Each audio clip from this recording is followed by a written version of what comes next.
Mula nang maulilang lubos ang binatang si Danilo, ay pangangaso na talaga ang kanyang pinagkakakitaan.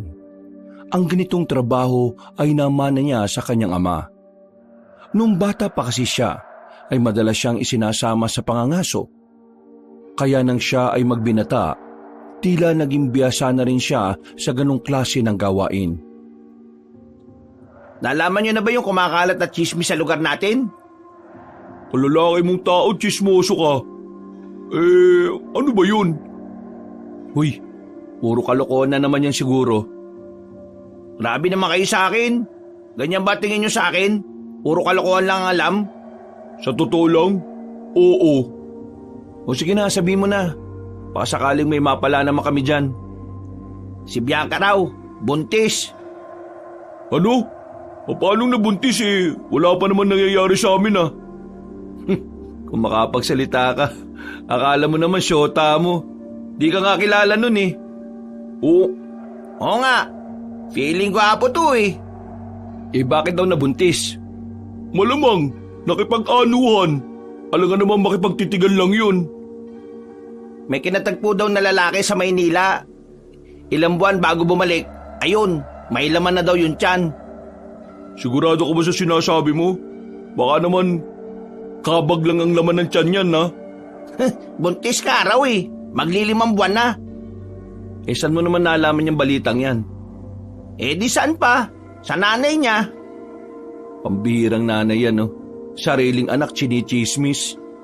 Wala naman kasi magandang idinulot yang si Aling Puring sa anak niya paano na to? Wala na yung pantasya ng bayan. Magkakaanak na. Hindi naman siya mamamatay. Pwede pa rin naman siyang hangaan kahit na may anak siya. Pero hindi lang siya basta makakaroon ng anak. Makakaroon na rin siya ng asawa at baka maikasal pa. Bakit ba parang sobrang halaga ng kwento ng buhay niya sa inyo? Pantasya niyo lang yun. Napakarami pang babae dyan hindi mo kami maintindihan. Siya ang inspirasyon namin sa araw-araw para bumangon Gusto mo inspirasyon? Isipin mo lahat ng utang mo para may dahilan ka para bumangon at kumayod. Pero ang gara talaga Hindi pa nga ako nakakapagpakilala sa kanya. Naunahan na kaagad ako. Nabuntis na kaagad. Tigil nyo na yung kahibangan nyo. Ituon nyo na lang yung atensyon nyo sa mas mahalagang bagay. Sige na, bilisan nyo na ang paglalakad. Paagabihin pa tayo. Kailangan maihatid kagad natin itong mga nahuli natin sa palengke. Napapailing na lamang si Danilo sa kanyang dalawang kaibigan. Hindi pa rin kasi niya maintindihan kung bakit gano'n na lamang ang pagiging patay na patay ng dalawa sa babae. Samantalang para sa kanya, wala namang espesyal kay Bianca maliban na lamang sa mukha nitong may kagandahan. Ang babaeng si Bianca ay matagal nang itinuturing na diyosa sa kanilang baryo. Kapag dumadaan ito, lahat ng lalaki ay napapalingon. Kahit ang matatandang may sakit ay biglang lumalakas kapag siya ang nasa harapan.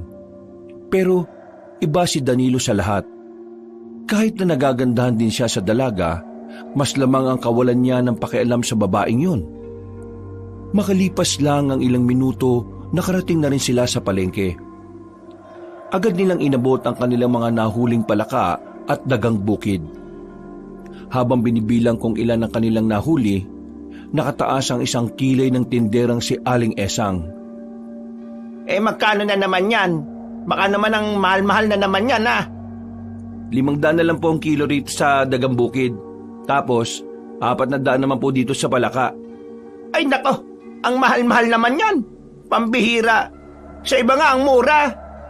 Di, sa kanila na lang kayo bumili. Mura pala Ang hirap-hirap manghuli nito tapos gusto nyo mura? Talaga namang mas mura sa kanila at ang sa inyo mahal. Kung mas mura nga sa kanila, di sana sa kanila ka na bumili kanina. O nga naman, Aling Esang. Huwag ka naman buraot. Pinaghirapan naman naming hulihin ang mga yan. Kung ganyan kakabarat sa mga tao, hindi ka yayaman, Aling Esang. Hay, huwag mong sinasabi yan dahil hindi mo hawak ang kapalaran ko. O ano, bibili niyo po ba? Sa iba ko na lang ito ibebenta. Oo na, bibilin ko na. Buwisit. Wala kang magagawa kundi bilhin na rin kasi ibebenta mo rin naman to ng mas mahal Di ba garapal ang tawag sa ganyan? Bibilin mo ng mura tapos ibebenta mo ng napakamahal? He, manahimik na kayo. Bibilin ko na nga eh. Inabot na sa kanya ang pera. Pagkakuha, agad na naglakad ang mga binata paalis. Natatawa na lamang si Danilo. Meron na naman siyang naisahan. Ang totoo niyan, sobrang mahal naman talaga ang kanilang presyo. Wala lang talagang alam sa presyuhan ng dagang bukid at palaka si Aling Esang. Sa madaling salita, meron silang nautong tao. Kinagabihan, Sira ulo talaga doon si Danilo kanina eh. Ang galing mong manguto ah. At si Aling Esang pa talaga inuto niya. Hoy, alam nyo, minsan, kailangan mo maging siraulo para makasabay ka na rin sa mga siraulo. Kasi kapag hindi mo natutunang sumabay, kakainin ka nila ng buhay. Tama lang naman ang ginawa mo eh. Ganon din naman si Aling Esang sa mga customer niya. Sobrang garapal ng muka. Biruin mo, kilo ng gulunggong sa kanya 150. Nasa 80 lang yung sa bayan eh. Natatawa na lamang ang magkakaibigan habang sila ay napagitna sa ginagatungan nilang mga kahoy. Hawak nila ang isang bote ng alak. Nakagawian na kasi nila na kapag marami silang huli, binibilan nila ang kanilang mga sarili ng tig-isang bote ng alak. Maya-maya lang din ay nakaramdam na rin ng antok ang binatang si Danilo. Umuwi na rin ang dalawa kaya natulog na lang din siya. Kinabukasan, panibagong araw, panibagong pangangaso na naman. Maaga siyang magsisimula ngayon dahil ang balita niya masama ang panahon. Usapan 5:00, anong oras na? 7:00 na. Nagpuyat na naman ba kayo? Hindi ako makatulog eh. Naiisip ko pa rin kung bakit nagpabuntis si Bianca sa taga Maynila. Uy, namang boses mo. Baka mamaya marinig ka pa ng nanay nun. O sige na, magkape na muna kayo. Pagkatapos aalis na tayo kaagad. Meron pa tayong hindi napupuntahan sa kagubatan eh. Makalipas lang din ng ilang minuto, umalis na rin ang tatlo. Bago sila makalabas ng kanilang baryo, nadaanan pa nila ang bahay ng babaeng si Bianca. Natanaw nila yun sa loob. May kasama itong lalaki na sa palagay nila ay yun ang nobya ng babae. Kung wala lang ibang nakakakita, parang gusto na lamang ding maglupasay ng dalawang lalaki. Pre, Norman, wala na talaga tayong pag-asa. Baka kailangan na lang din nating tanggapin na hanggang dito na lang yung pagpapantasya natin. Sino ba kasing lalaking yun eh? At bakit dun siya nagpabuntis?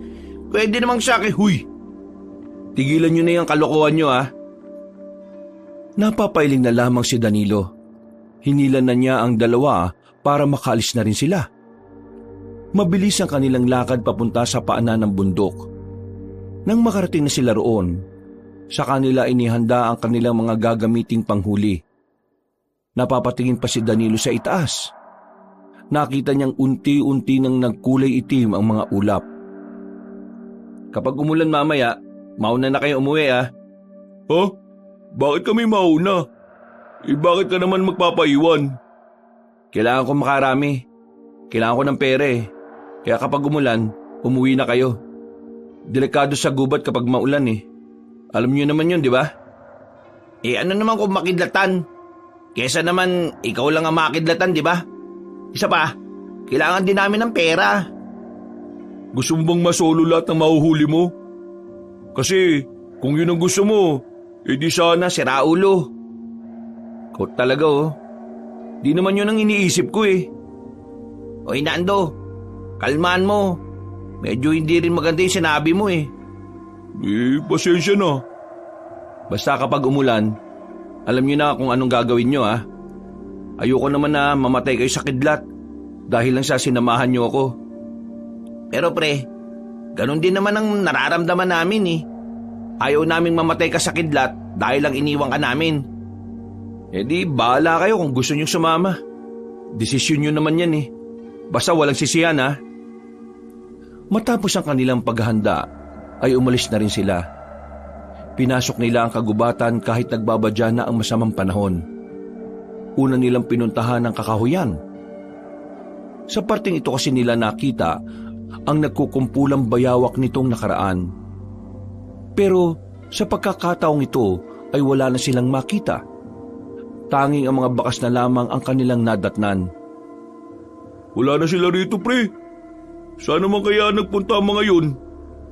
Malamang sa malamang, nakita rin nila tayo nung nakaraan. Patatalino pala mga bayawak no? Nakakaramdam na babalikan natin sila. Tingnan kaya natin dun banda. Mas maraming puno na may malalaking ugat dun Baka dun sila nagsipasukan. Naglakad ang tatlo patungo sa direksyon na tinuro ni Norman. Pagdating nila roon ay wala pa rin silang nakita. Dismayado ang tatlo. Nakaramdam na sila ng gutom bandang tanghali. Kaya naisipan na lamang ng tatlo na pumunta ng ilog. Manghuhuli lang sana sila ng isda para kahit papaano ay meron silang makain. Pero nang dumating sila roon, isang hindi inaasahang senaryo ang kanilang nadatnan. Malayo pa lang, natanaw na ni Danilo ang isang babaeng nakadapa sa gilid ng ilog. Agad nila yung nilapitan. Paghawak nila sa leeg, wala na silang makapampulso doon. Gaagi, pre, patay na yan Ano nangyari dito, mga pre? Kailangan na nating umalis dito. Paano tong babae na to, pre? Baka mamaya tayo pa mapagbintangan dito.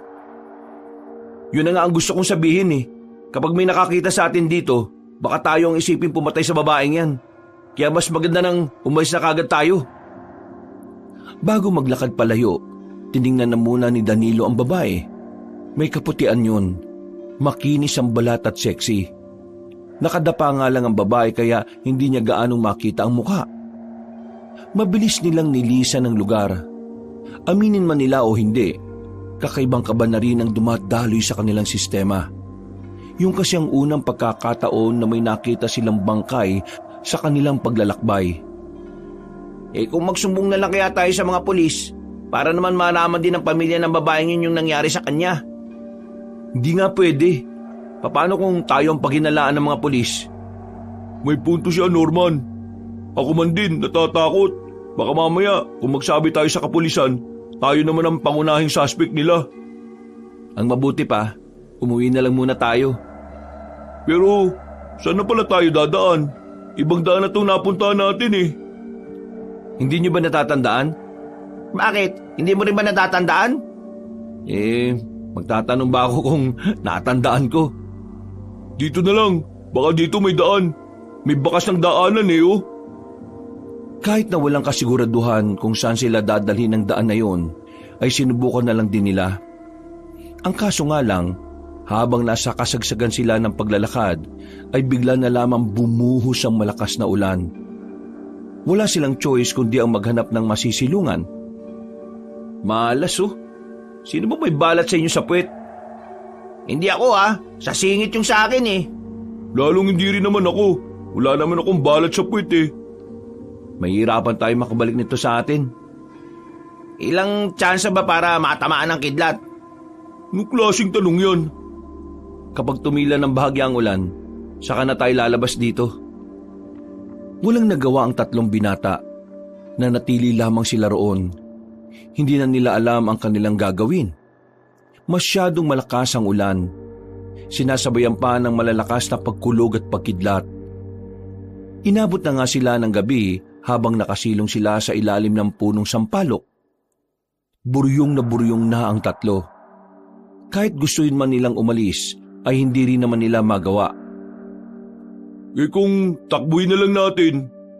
Paano mo tatakbuhin? Ang dilim. Saan tayo dadaan? Hindi pa nga natin alam kung saan ang daan pabalik Anong gagawin natin dito? Magpapabulok tayo dito? Kaysa naman tamaan ka nga ng kidlat dyan. Makalipas pa ang higit 1 oras, biglang humina na ang buhos ng ulan. Sinamantala na nila ang pagkakataon. Kahit magkandadulas-dulas sila, ay wala na silang pakialam. Ang mahalaga na lamang sa kanila ay marating nila ang tamang daan. Pero sa halip na makaalis sa kagubatan, napunta na lang sila ulit sa ilog. Malakas ang agos doon. Gusto sana nilang tumawid pa kabila dahil may nakikita silang liwanag doon mula sa kabahayan.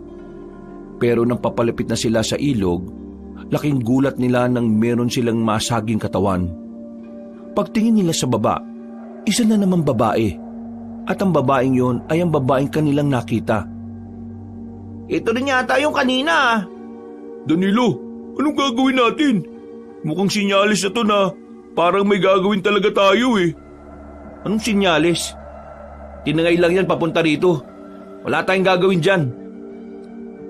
Mauuna na sana si Danilo na tumawid sa malakas na agos nang bigla nilang marinig na umubo ang babae. Laking gulat nila. Napatras sila at napadistansya. Nanlalaki ang kanilang mga mata. Hindi nila alam kung papaanong nabuhay ang dalagang yun. Samantalang una na nilang nalaman na wala na yung pulso. Gagi, patay na yan, di ba? Pre, may sa demonyo yata ang isang yan eh. Gagi, takbo! Sa takot ng tatlo, nagawa nilang tumakbo ng mabilis kahit na madulas ang dinaraanan nila. Nakatawid pa nga sila sa kabilang parte ng ilog. Wala na silang pakialam kung habulin sila ng babae o ano paman. Nang makalayo na sila, ay saka pa lamang sila tumigil. Ano sa tingin niyo ang babaeng yun? Putik, biglang nabuhay eh. Mga pre, baka naman demonyo yun. May demonyo bang nakahilata sa gilid ng ilog? Sigurado ka ba talaga kanina napatay na siya? Oo nga, nakita niyo naman di ba? Inalam ko kung may pulso pa. Wala na talaga. Kaya nakakapagtaka eh. Paano nabuhay ang isang yun? Eh basta, ganito ang tatandaan natin. Wala tayong nakita. Walang babae. Walang nangyari sa ilog. Tama ka dyan. Ganyan nga. Oo, yan ang iisipin natin. Huminga ng malalim ang tatlo. Makalipas lang ang halos 2 oras, nakaalis na rin sila ng kagubatan. Nakauwi naman sila ng ligtas. Pero wala silang nahuling kahit na ano pang hayop. Basang-basa pa sila ng ulan. Higit sa lahat ay gutom na gutom. Kaya naman, nang tumila na ang ulan, tumambay na muna sila sa bahay ni Danilo. Nagpresentang magluto ng sabaw si Norman kahit na alanganing oras na rin. Si Danilo naman nakaupo lang sa harapan ng pintuan habang nakatulala. Hindi pa rin mawala-wala sa isipan niya ang mga nangyari. Oh, ayos na to. Pagati-hatian na lang natin. Pre, Danilo, huwag mo na masyadong isipin yun. Baka ikabaliw mo pa yan. Hindi ba kayo nahihiwagaan sa babaeng yun? Nahihiwagaan din siyempre. Ngayon lang kami nakakita ng taong namatay na pero nabuhay ulit. Kung itanong ko kaya kay Mang Kapa bukas ng umaga, baka may alam siya sa ganun. Ano bang mapapala mo kung may alam nga siya? Makakahuli ka ba ng dagang bukid? Basta, di matahimik ang kalooban ko eh. Diyos ko naman ikain mo na lang yan, pre. Inabutan na siya ng 2 ng isang mangkok. Nagsandok na lang din siya para makakain na rin. Hanggang sa pagtulog, hindi pa rin matahimik ang kalooban ng binata. Paulit-ulit na bumabalik sa isipan niya ang babae. Maya-maya lang din ay umuwi na ang 2. Oras na ng kanyang pagtulog. Pero kakahiga niya pa lang sa papag, nakarinig na agad siya ng kalabog. Napatigil siya. Nagtataka. Kaya naman ay agad siyang lumabas ng kanyang silid. Nagmamadali siyang buksan ng pintuan. Pagbukas niya ay isang babae ang bigla na lamang humilata sa pintuan. Sumandal pala roon ng dalaga. Nang mapansin niya ang kabuuan ng babae, nanlaki ang kanyang mga mata nang maalala na ito yung babaeng nakita nila sa ilog. Pero sa pagkakataong ito, meron na itong malay. Tulong? Anong tulong? Patay ka na eh. Hindi pa ako patay. Buhay pa ako. Tulungan mo ako, nakikiusap ako. Paano ka nabuhay? Sige nga sabihin mo. Demonyo ka no? Nagmamakawa ako sa iyo. Tulungan mo naman ako. Gusto ko bang mabuhay? Nakita na lamang ng lalaki ang malalaking sugat na nasa bandang kaliwang dibdib nito. Napatingin din siya sa labas. Nababahala ang binata na baka merong makakita sa kanila. Kaya para makaiwas sa kung anumang iisipin ng mga tao, hinila niya ang babae papasok at saka sinarado ang pintuan. Ano bang nangyari sa'yo?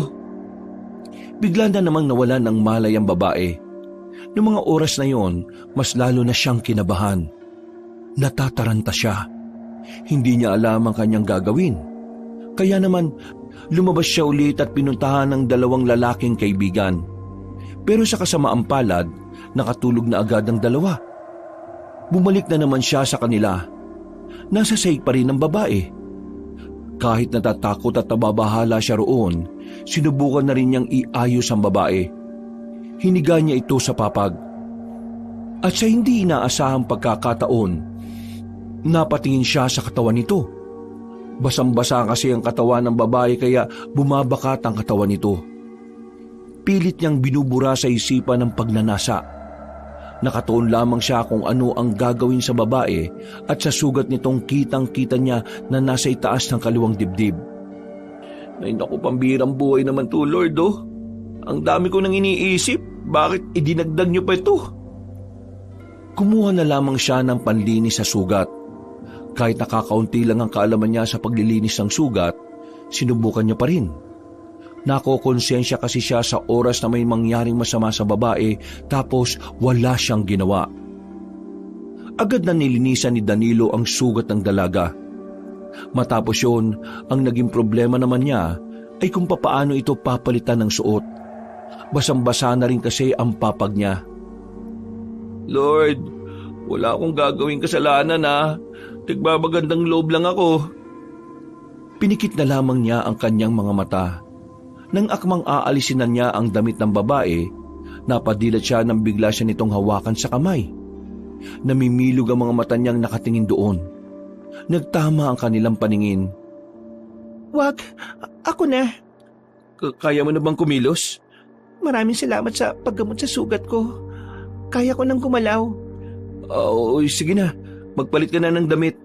Basa-basa na yung katawan mo eh. Tapos, umalis ka na kaagad ah.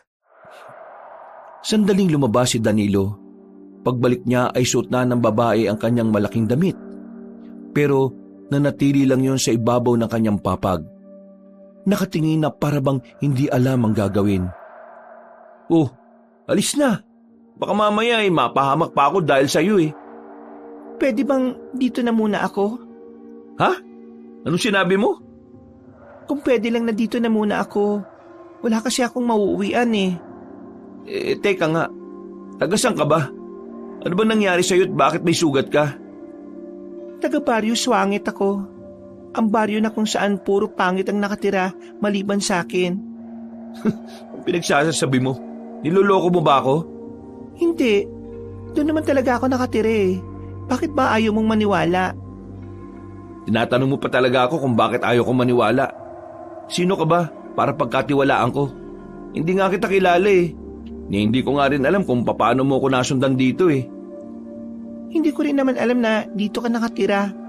Hindi rin kita kilala. Basta ito lang yung unang bahay na tingin ko tatanggap sa akin. Teka, ano bang pangalan mo? Marimar ang pangalan ko. Walang ya. Marimar ang putik.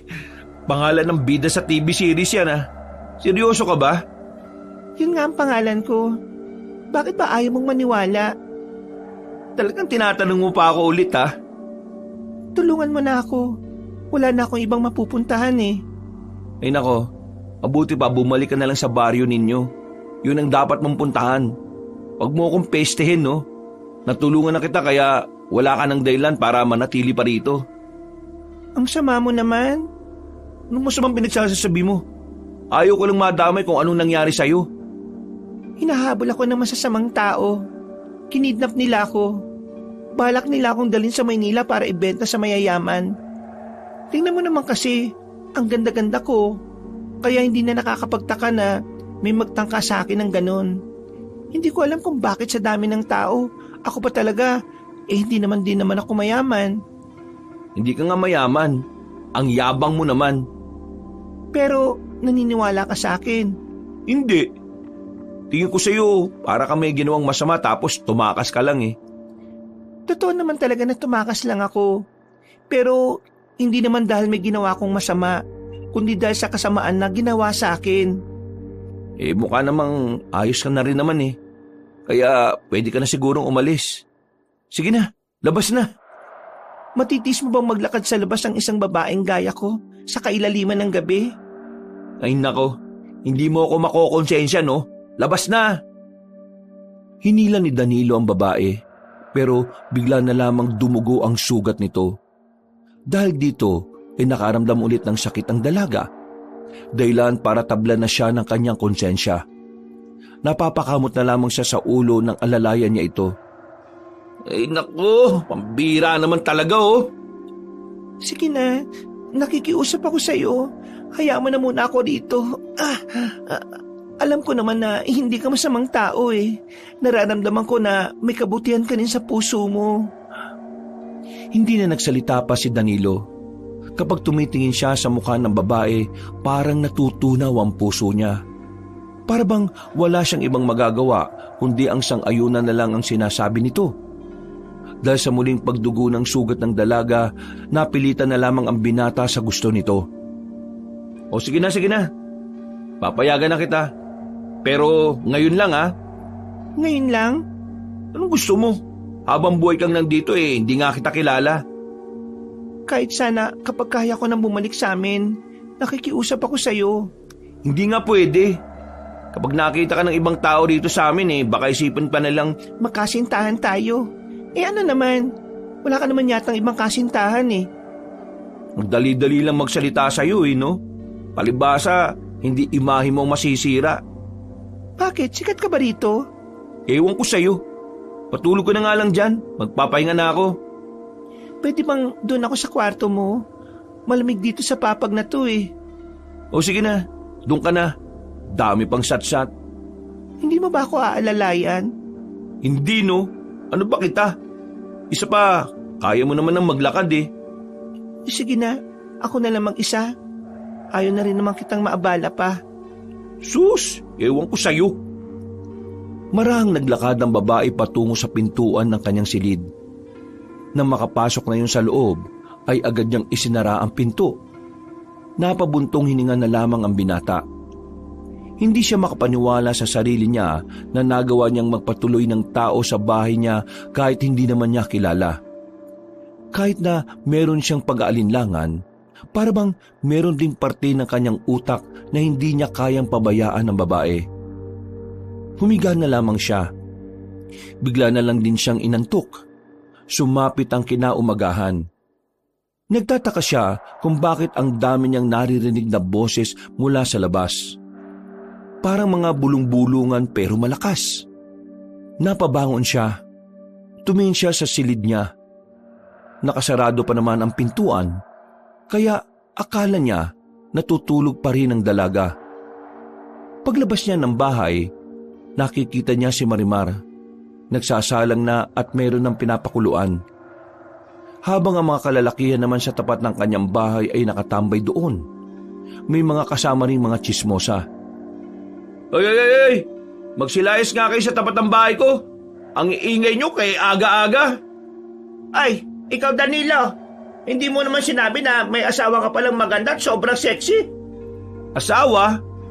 Oo. Di ba asawa mo yan? Diyos ko, huwag ka na magkaila. Sinabi na niya sa amin. Siguro, kaya mo siya tinatago para wala kang kahati, ano? Uy, magtigil ka nga, Aling Esang. Sabog ka yata eh. At kayong lahat, alis! Alis kayo! Uy, shoo! Shoo! Nag-alisa ng mga tao sa harapan ng kanyang bahay.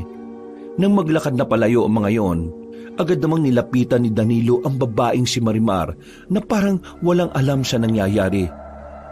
Nakatuon lang ang atensyon sa ginagawa. Ano bang sinabi mo sa mga yon?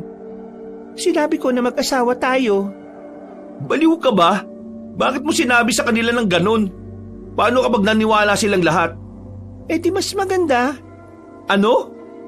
Mas maganda nang isipin nilang mag-asawa tayo kaysa isipin nilang kahit hindi tayo mag-asawa magkasama tayo sa iisang bahay. Ano pinagsasabi mo? Ang usapan natin pagsapit ng umaga aalis ka na.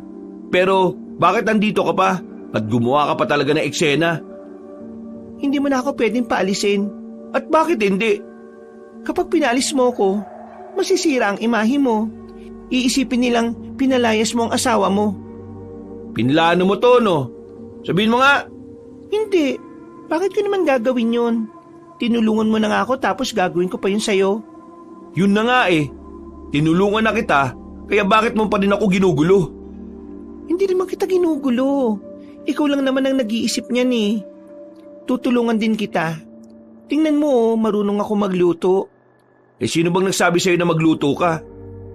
Eh ganun naman ang ginagawa ng asawang babae, di ba? Ay nako, wisit naman talaga oh. Ngumiti sa kanya ang dalagang si Marimar.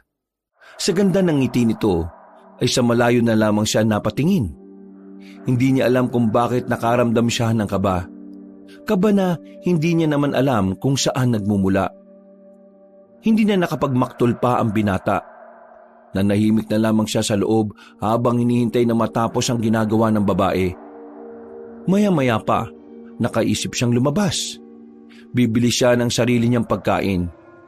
Wala kasi siyang tiwala sa niluluto ng dalaga.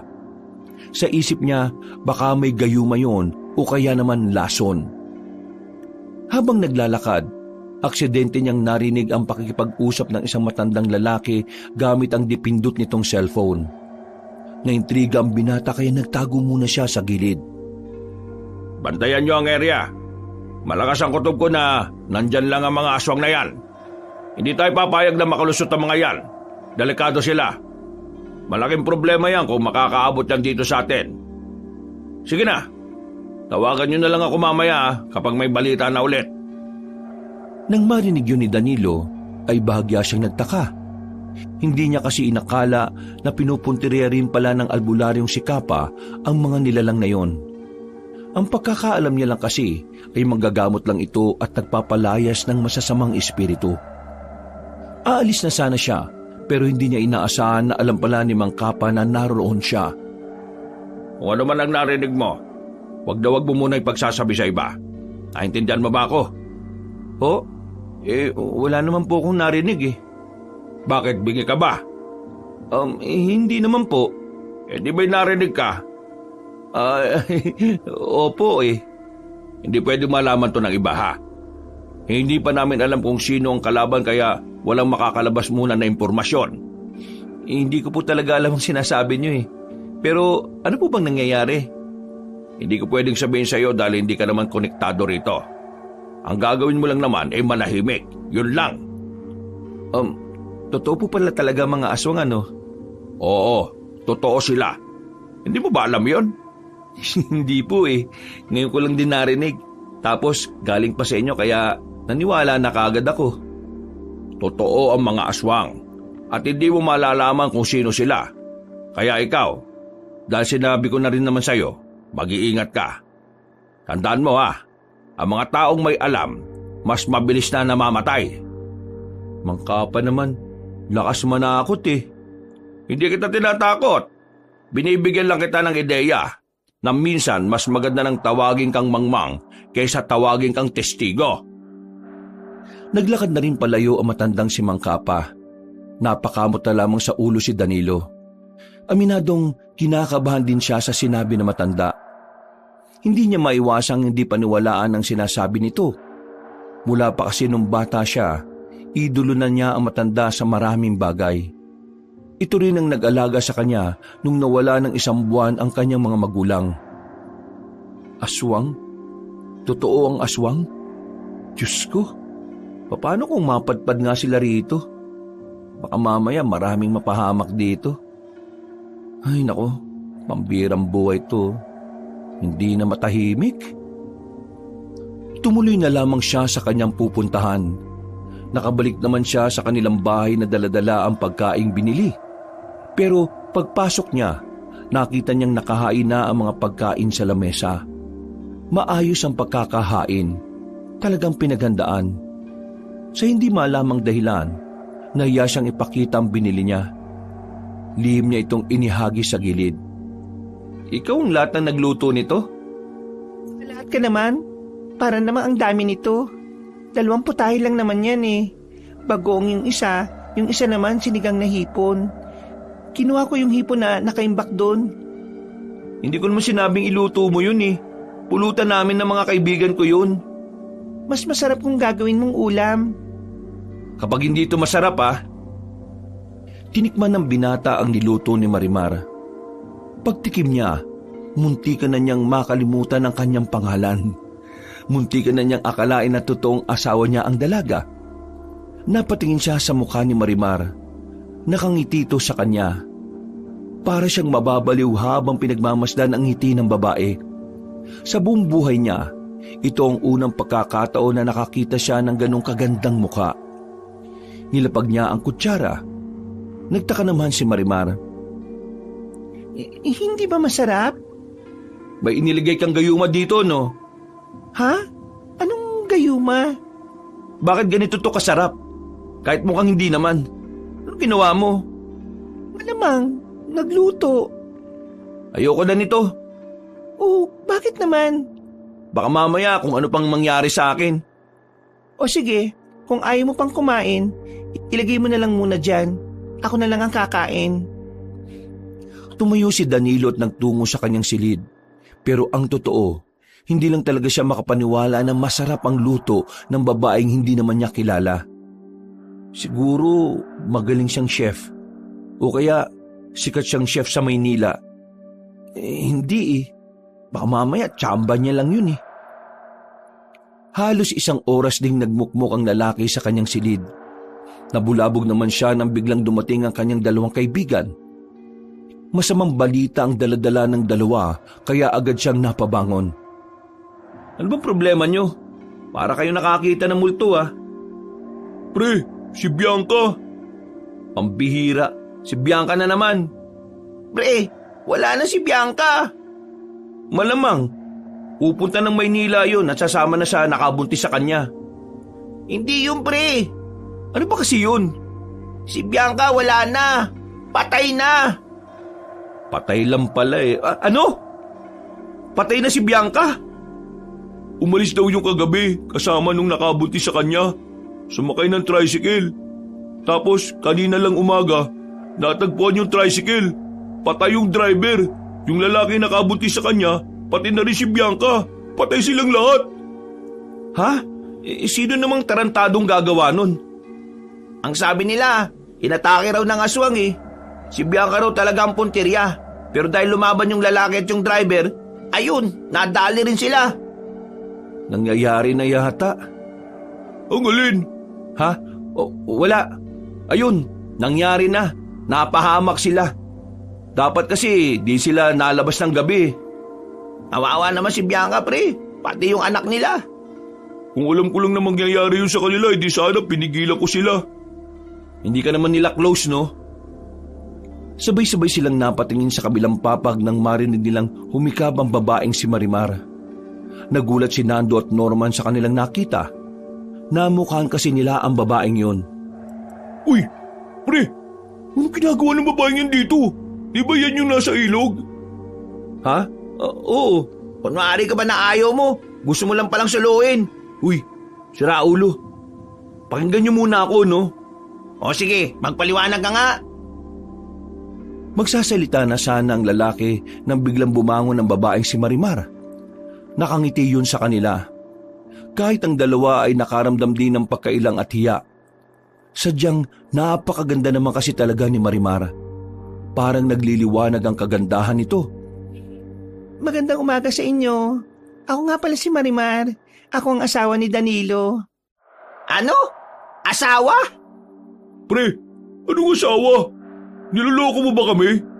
Magkakilala siguro kayong dalawa, no? Hindi ko kilala yan. Kagabi nang umuwi tayo, nagulat na lang ako na nakarating na yan dito sa bahay. Tapos, may sugat yan sa dibdib. Kaya tinulungan ko. Akala ko kasi mamamatay na. Hindi ko naman inakala na matapos kong tulungan yan ganyan pala kasi Raulo yan. Sinabi ba naman sa mga kapitbahay na asawa ko siya? Na ang usapan naman namin aalis na siya kaninang umaga. Pero ngayon, ayan, nandito pa rin. Totoo ba? Totoo ang lahat. Wala na kasi ako mapupuntahan kaya gusto ko sanang nandito lang muna ako. Pre, dito na muna yan. Para naman may dahilan kami lagi para dumalaw. O nga naman, di yung puro mukha mo lang yung nakikita namin. Magtigil nga kayo. Yan na naman kayo sa kamanyakan nyo eh. Aalis yan dito. Hindi yan pwede magtagal dito dahil ayaw ko namang maging laman ng chismis. Parang awa mo na, dito na muna ako. Gagawa naman ako ng mga gawaing bahay eh. Pangako, hindi ako magiging sakit ng ulo mo. Oh, yun naman pala eh. Sa katunayan, nagluto ako kanina ng pagkain niya pero ayaw niya kahit masarap naman. O pre, yun naman pala eh. Bakit ayaw mo pang? Tama na. Naiirita na ako ah. Ikaw Marimar ah, mamaya aalis ka na. Maghahanap lang ako ng pwede mong suotin. Sige na, aalis na lang ako. Hayaan mo na lang akong makuha ulit ng mga taong dumukot sa akin. Uy pre, ano yung sinasabi niya? Miss, ano ba nangyari? Kaya kasi ako napunta sa ilog kasi tinatakasan ko yung mga dumukot sa akin. Mga sindikato. Tapos ngayon, ayaw niya akong tulungan. Sinabi niya sa akin na bahala na raw ako sa buhay ko. Uy, tingnan mo tong lalaki na to oh. Bakit mo naman sinabi yun? Wala akong sinabing ganun. Ikaw Marimar ah, napakasinungaling mo ah. Bigla na lamang lumapit sa kanya ang babae. Lumuhod ito sa kanyang harapan at nagmamakaawa. Kinagulat naman niya yun. Hindi niya kasi inakala na gagawin yun ng babaeng kagaya ni Marimar. Nakaramdam siya ng hiya sa hindi niya malamang dahilan. Tingnan mo yung ginawa mo oh. Ganyan ba dapat ang ginagawa sa babae? Lalo na kapag maganda.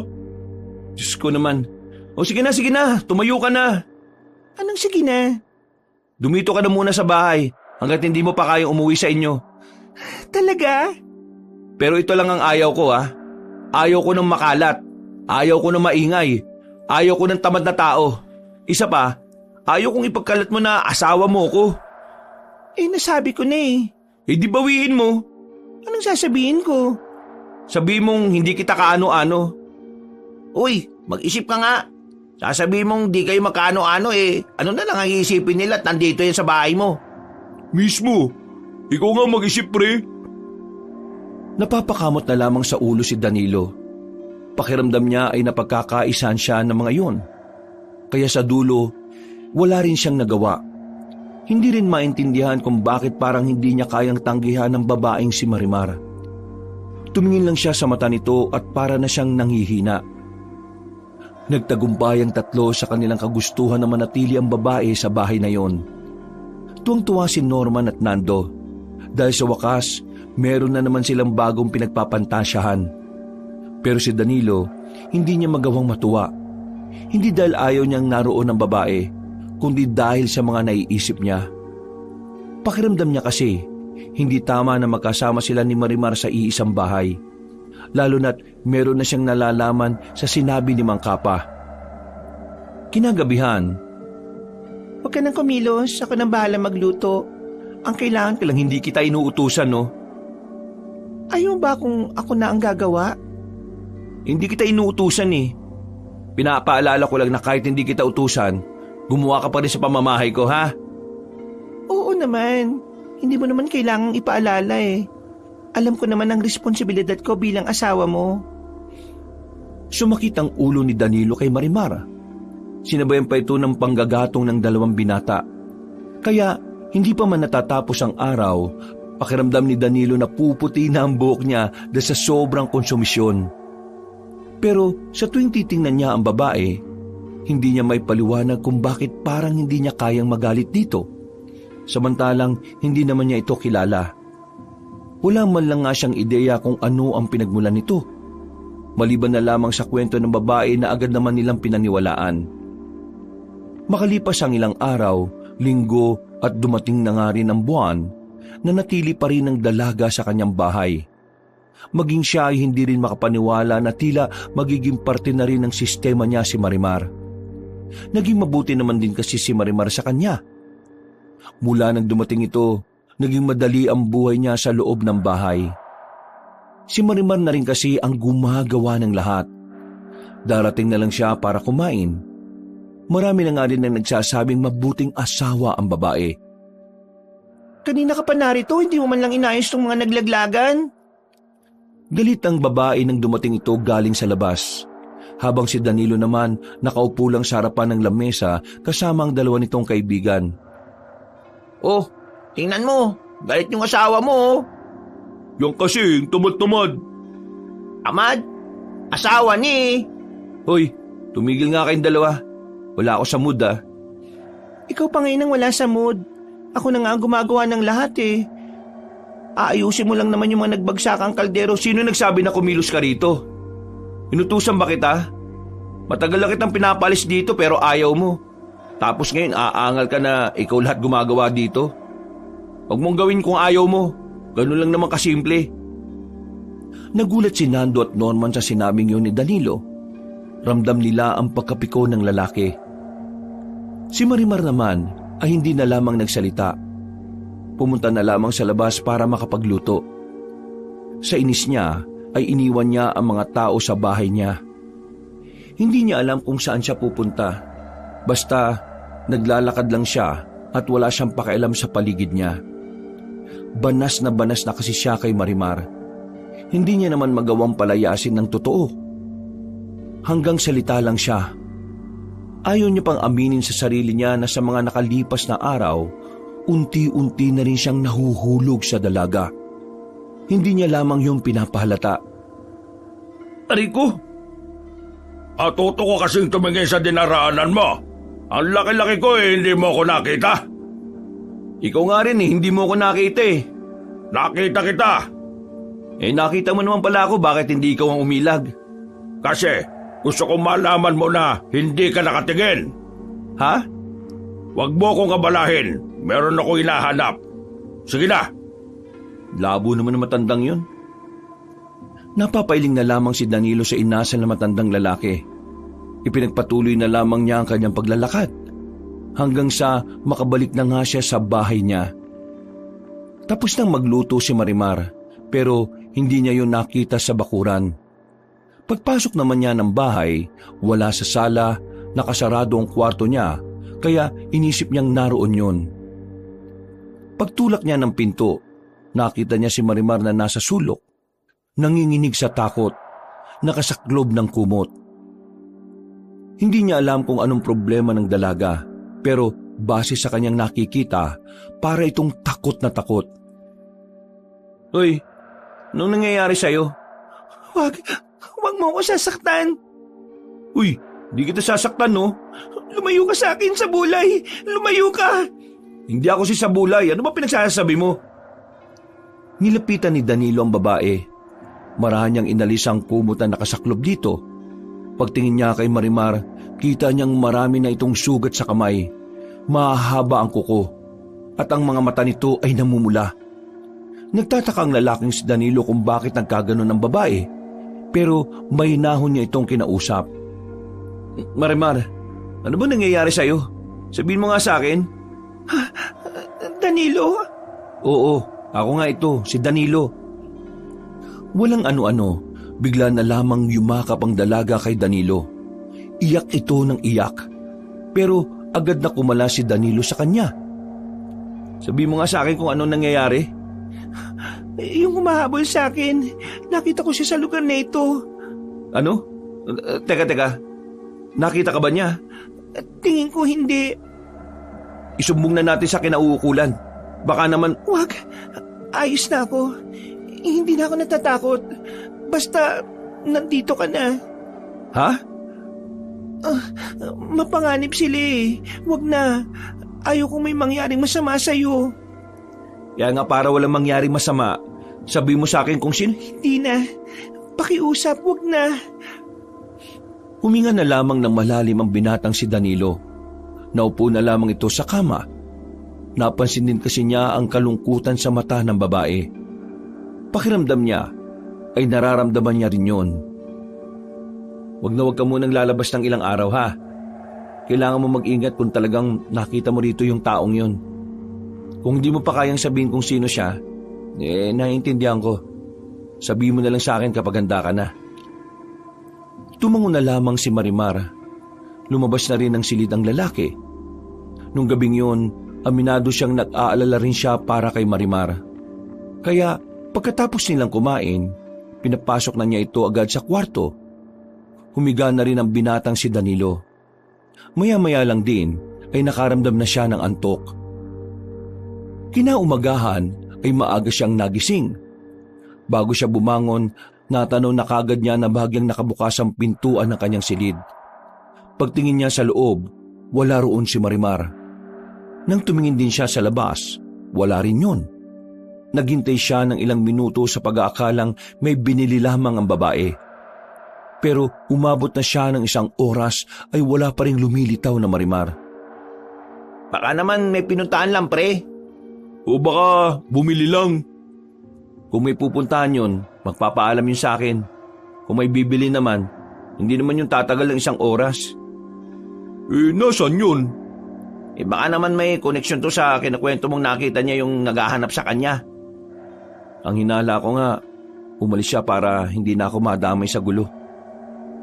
Bakit parang nag-aalala ka dyan? Di ba dapat masaya ka? Kasi wala na siya rito.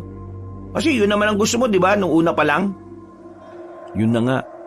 Akala ko magiging masaya ako kapag wala na siya. Pero, hindi pala eh. O sige, ganito na lang. Mag-iwahiwalay na lang tayo para mas madali natin siyang mahahanap. Magkakaibang direksyon ng kanilang tinahak. Habang naglalakad si Danilo, natanaw niya ang matandang si Kapa, ang kilalang albularyo sa kanilang lugar. Nilapitan niya ito sa pagbabakasakaling nakita nito si Marimar. Mang Kapa? Danilo. Bakit? Anong sa atin? Itatanong ko lang naman po sana, may nakita po ba kayong babae na maganda? Medyo may katangkaran tapos parang kasing tangkad ko po yun. Tapos maputi siya. Bakit? Sino ba yung babaeng sinasabi mo? Ano ko po asawa. Ano? May asawa ka na? Nagbibiro ka ba? Hindi po ako nagbibiro, seryoso po ako. Kung ganun pasensya ka na. Pero wala akong nakitang kagaya ng sinasabi mo Ikaw naman kasi baka inaaway mo naman. Ay, sige po. Hahanapin ko na lang po. Danilo. Bakit po, Mang Kapa? Huwag na muna kayo mga ngaso mamayang gabi ha. Baka mapahamak lang kayo. Mapahamak? Bakit po? Ano na naman bang meron? Nakatanggap kami ng impormasyon. Kagabi lang na yung pinuno ng mga aswang nandito. Meron siyang hinahanap. Kapwa niya aswang. Isang babae. Hinahanap na sino? Hindi rin namin alam Basta, wag na muna kayong aalis o pupunta ng gubat para mangaso. Malakas ang kutob ko na naroon lang sila mamaya. Di, mapapalabang ka na niyan. Hindi ko alam. Siguro. Pero, kailangan mag-ingat. Hindi pangkaraniwan ang makakalaban kong aswang. Isa siyang sinauna. Kilala siya bilang si Sabulay. O paano? Alis na ako Sana mahanap mo yung asawa mo. Kung totoo mang meron. Naglakad na lamang ang matanda papalayo. Magpapatuloy pa sana si Danilo nang maalala niya ang pangalan na sinabi ni Mang Kapa. Kaparehong-kapareho kasi yun ang sinabi ni Marimar. Dahil dito, isang ideyang pumasok sa kanyang isipan. Napagtagpi-tagpi na niya ang mga pangyayari. Biglang bumilis ang kanyang tibok ng puso. Malakas ang kanyang kaba. Naiisip niya palang na tama ang kanyang hinala. Kung ganun, si Marimar ay... Pre, ano? Nahanap mo na ba siya? Wala rin sa kabila Ha? Wala nga rin dito sa daan na to saan naman kasi napunta yun? Sigurado ka bang wala kang sinabing masakit sa kanya? Wala. Maayos naman ang pag-uusap namin nung gabi. Nagulat na lang ako, bigla na lang siyang nawala. Pero sa isip-isip ni Danilo, alam na niya ang tunay na dahilan. Ang kaso, hindi niya pwedeng sabihin sa dalawang kaibigan niya kung bakit umalis ang dalaga. Dahil kapag ginawa niya yon, siguradong malalantad na rin ang tinatago ng babae. Habang tumatagal, palala ng palala ang sitwasyon at pakiramdam ni Danilo unti-unti na siyang nagkakaroon ng ugnayan sa mga aswang. Makalipas pa ang ilang araw, hindi pa rin nila makita si Marimar. Ipinalalagay na lamang ni Danilo na baka yun na talaga ang kapalaran ng babae. Ipinagdasal na lamang niya na sana nasa mabuting kalagayan lang ang dalaga. Isang gabi, nagkayayaan na naman ng tatlong magkakaibigan ng dahil sa matinding pangangailangan. Wala nang panggastos si Danilo. Si Norman at Nando naman ay pinapalayas na ng sariling pamilya dahil walang naiaambag. Medyo marami-rami na tong huli natin ngayon. Pwede na siguro tayo umuwi. Danilo, ano sa palagay mo? Aabot naman ng 1,000 yan kapag binenta. Lagpas na yata to. Tsaka meron pa nga tayong isang huli na bayawak oh. O di, sige, palag na yan. Uwi na tayo. Gutom na rin ako eh. Hindi pa man nakakalayo ang magkakaibigan nang bigla silang makarinig ng malalakas na angil na nanggagaling sa kagubatan. Agad niyang pinaupo ang dalawa niyang kaibigan. Sandali silang nakiramdam. Ano yung pre? Malakas ang inala ko. Mga aswang. Mga aswang? Hindi totoo pala ang chismis. Oo. Hindi lang siya basta chismis. Kasi totoong nilalang talaga sila. Anong gagawin natin? Magtatago lang ba tayo rito? Hintayin muna natin silang dumaan. Baka kasi dito yung direksyon nila eh. Aba, baliw. Bakit ba natin hihintayin kung pwede naman tayong umalis na kagad? Eh kung makita nila tayo sa daan. Oo nga. Di talaga to nag-iisip tong si Norman eh. Kung gusto mo ikaw na lang. Para ikaw yung maging sisig nila. Nanahimik na silang tatlo nang may mga marinig naman silang tinig ng mga tao. Tila nabuhay ng loob si Danilo nang mapagtanto na naroon din pala ang matandang si Kapa. Tumayo ito at agad na nagpakita. Mang Kapa! Lintik na yan. Bakit kayo nandito? Katatapos lang po namin manghuli. Ano po bang meron? Kailangan nyo na umalis dito. Narito ang babaeng aswang na hinahanap ni Sabulay. At malakas din ang kutob ko na narito rin ang mga aswang. Madadamay kayo rito kaya mas mainam na umuwi na kayo ngayon din. O pre, narinig nyo. Tara na. Hinilan ni Norman ng dalawang paalis. Pero hindi pa man sila nakakalayo. Agad nang bumitaw si Danilo. Ang unang pumasok kasi sa isipan niya ay ang babaeng si Marimar. Sinubukan pa siyang pigilan ng dalawa. Pero wala ring nagawa ang mga yon. Mabilis siyang tumakbo pabalik kay Mang Kapa. Si Raulo, bakit ka bumalik? Gusto ko pong sumama. Ano akala mo? Maglalaro lang kami ng tago-tagoan? Makikipagpatayan kami sa mga aswang? Baka hindi mo lang alam. Alam ko naman po yun. Pero gusto ko lang po sumama. Gusto ko maging katulad ninyo. Ano pinagsasasabi mo? Takot na takot ka nga sa multo nung bata ka pa sa aswang pa kaya? Bata pa po ako noon. Pero iba na ngayon. Kaya pagbigyan niyo po ako sumama. Sige na po. Sige, sumama ka na. Pero walang sisiyan kapag dito ka mamatay Bigyan nyo nga ng itak to. Inihagis sa kanya ng isang lalaki ang itak na kinakalawang pa ang talim. Nasunod naman niya yun kahit na merong kabigatan ng hawakan. Wala akong kasalanan sa mga magulang mo kapag namatay ka rito, Naintindihan mo? Tumungo na lamang ang lalaki. Pero sa kaloob-looban niya ay hindi siya pinatatahimik ng kaba. Ang tanging nagiging lakas na lamang niya ay kailangan niyang makita si Marimar. Kailangan niyang malaman kung nasa ligtas ba itong kalagayan. Makalipas ang halos 5 minutong paglalakad, biglang tumigil si Mang Kapa sa paglalakad. Sumenyas ito sa iba nilang kasamahan. Iandaan yung mga sarili ninyo. Malapit na tayo sa kanila. Hintayin natin sila makalapit. Magsipo muna kayo. Mang Kapa, gaano ba sila kabangis? Mas mabangis pa sa leon. Talaga? Malalaman mo na lang mamaya. Bakit? Natatakot ka na ba? Ako? Natatakot? Hindi Mga ilang sandali lang, naramdaman na nila ang mga yabag ng paa.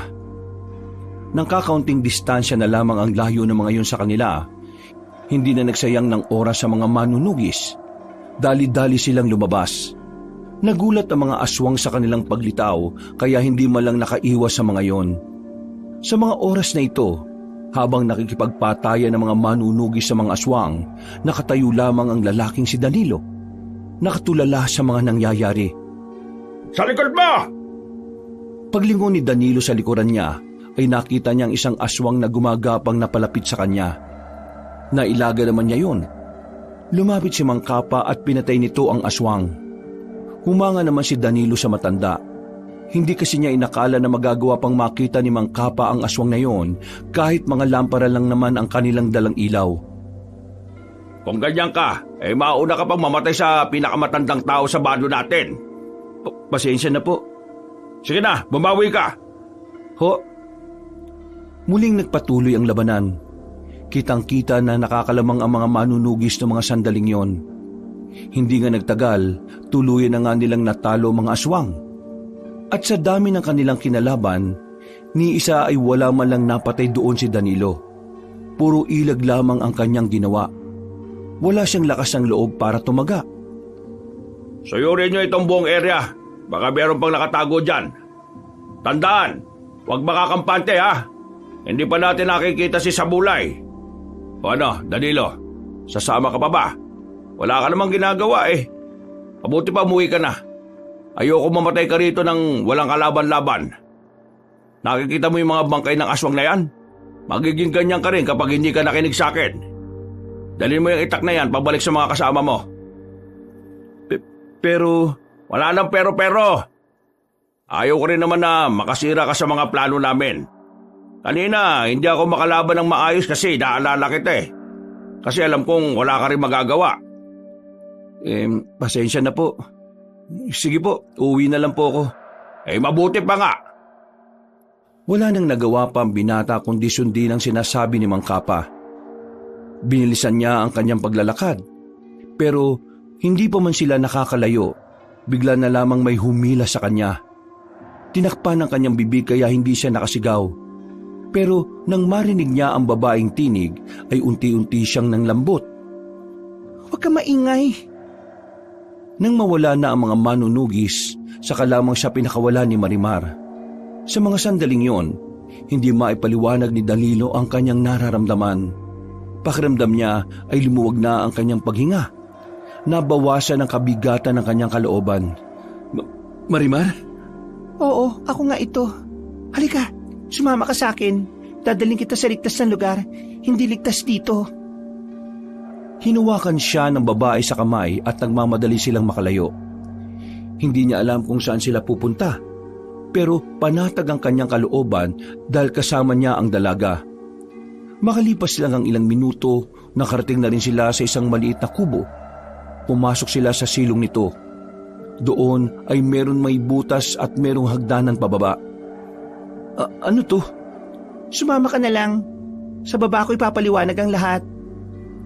Bumaba sila sa hagdanan. Binuksan naman ni Marimar ang mga lampara na nakasabit sa pader. May halong pagkamangha si Danilo na makita na niya ang lugar doon. Parang normal na bahay lang pero nasa ilalim ng lupa. Dito ako nakatira. Huwag ka mag-alala. Walang nakakaalam nito kung hindi ako lang. Matagal ka na nakatira dito? O dito ko lang tumira mula nung umalis ka sa akin? Mula lang nang umalis ako sa iyo. Natuklasan ko itong lugar na ito. Bahay ng dating magsasaka na umalis na.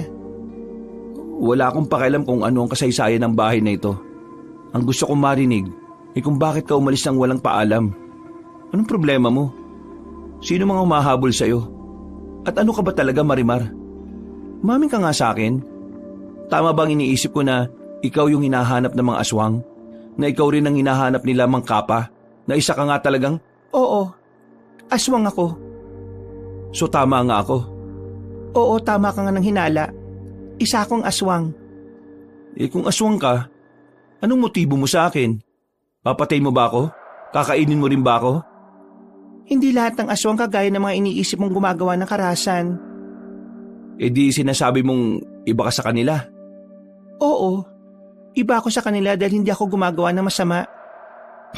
Kalokohan naman yan. Ang sabi ni Mang Kapa, lahat ng aswang pumapatay ng tao kasi tao ang kinakain ninyo. Yun ang sinabi niya sa'yo kasi yun lang naman ang alam niya eh. Pero maniwala ka sa akin, hindi ako kagaya nila. Mula nang isinilang ako, Iba ako sa kanila. Kahit na kailan, hindi ako nakatikim ng tao. Kahit amuyin man lang ang dugo ng tao, hindi ko ginawa. Teka, nagugulan pa rin ako eh. O sige, sabihin na natin hindi ka nga masamang aswang. Pero bakit kayo nahabol nung matandang si Sabulay na yon? Tungkol dyan, hayaan mo na muna ako magpaliwanag. Ayun nga ang gusto kong marinig na paliwanag. Malamang, hahayaan na kita magsalita. Pero, bigla na lamang lumapit sa kanyang dalaga at niyakap siya ng mahigpit. Sa hindi mapaliwanag na dahilan, unti-unting naglaho ang pagiging iritado ng binata. Gusto niya rin ng yakap na yon kahit na hindi man niya aminin. Mas lalong gumaan ang pakiramdam niya. Para siyang napanatag. Parang napawi ang pangungulila niya. patawarin mo ko kung umalis ako ng walang paalam. Nalaman ko kasi na kilala mo pala yung albularyong tumutugis din sa akin. Kaya naisip ko na umalis kasi baka isipin nilang pinoprotektahan mo ang isang aswang. Kumalas ang dalaga at tumugot ito ng malalim na paghinga. Mga ilang sandali lang, sinimulan na rin ito ang nais nitong sabihin. Anak ako ng isang mayamang aswang at ng isang pangkaraniwang tao lang. Aswang ang papa ko, tao naman ang nanay ko. Ang magkaibang dugo na nagsama, ako ang kinalabasan. Kung tutuusin, hindi maaring makaroon ng anak ang isang aswang at ang isang tao. Pero naging posible siya. Akala ko magiging normal lang ang buhay ko kahit na pinili kong mabuhay bilang isang normal na tao. Pero hindi pala. Dahil nang mag-18 taong gulang ako, natuklasan ng ibang aswang na merong mutya sa loob ng katawan ko. Ang mutyang yon ay tinatawag na mutya ng aswang. At ang sino mang babae na makakaroon nito ay itinuturing na diyosa ng mga aswang. Namatay ang tatay ko sa pagprotekta sa akin. Naubos ang angkan namin ng dahil lamang sa akin. At ang nanay ko naman ay pumanaw din dahil sa nakamamatay na laso na gawa ng masasamang aswang. Mula noon, palagi na ako naghahanap ng ligtas na lugar. Lagi na akong paalis-alis. Walang permanenteng lugar. Sa takot na makuha ako nila sa bulay. Wala na akong pakialam kung saan ako mapadpad. Hindi ko inakala na ganyan pala ang pinagdaraanan mo. Pero gusto ko lang ding malaman, kung sakaling makuha nila sa bulay ang mutya na nasa katawan mo, ano mangyayari? Kapag nakuha nilang mutya, si Sabulay ang makikinabang. Siya ang mas lalakas, mas magiging immortal, at mahihirapan na ang mga manunugis o albularyo na talunin siya. E paano naman nila makukuha yung mutya? Para makuha ang mutya, kailangan nila akong patayin. Nang marinig yun ni Danilo, ay agad na dumaloy sa kanyang sistema ang pagkabahala, kaba at takot. Naiisip pa lang niya na nangyayari yon ay parabang nahihirapan na siyang huminga. Kahit ang mga manunugis din, kaya nila ako gustong mahuli para makuha ang mutya at hindi mapakinabangan ni Sabulay. Ganon din ang kailangan nilang gawin. Kailangan nila akong paslangin. Wala na bang ibang paraan para malutas yung problemang yan? Hindi ko alam kung may iba pang paraan. Pero palagi kong hinihiling na sana meron. Kasi sa totoo lang, hindi pa ako handang mawala. Marami pa akong gusto mangyari sa buhay ko. Kahit na isa akong aswang, ang pangarap ko ay kagaya lang din naman ang pangarap ng ibang tao. Yung magkaroon ng mapayapa at tahimik na buhay. Kung talagang gusto mo ng ganyang buhay, tutulungan kita. Ha? Anong ha? Bingi ka ba? Hindi, ang ibig kong sabihin, bakit mo naman gagawin yon? Kailangan pa ba ng dahilan? Oo naman. Mas magandang may dahilan para malinaw ang lahat. Ayaw kitang mapahamak. Yun lang. Ayaw mo ako mapahamak? Bakit? Ano ba? Dami mo naman tanong. Maraming salamat, Danilo. Ikaw lang ang taong nagparamdam sa akin na pwede kong mamuhay ng normal. Basta ipapangako mo na mabubuhay ka, ha? Oo, pangako.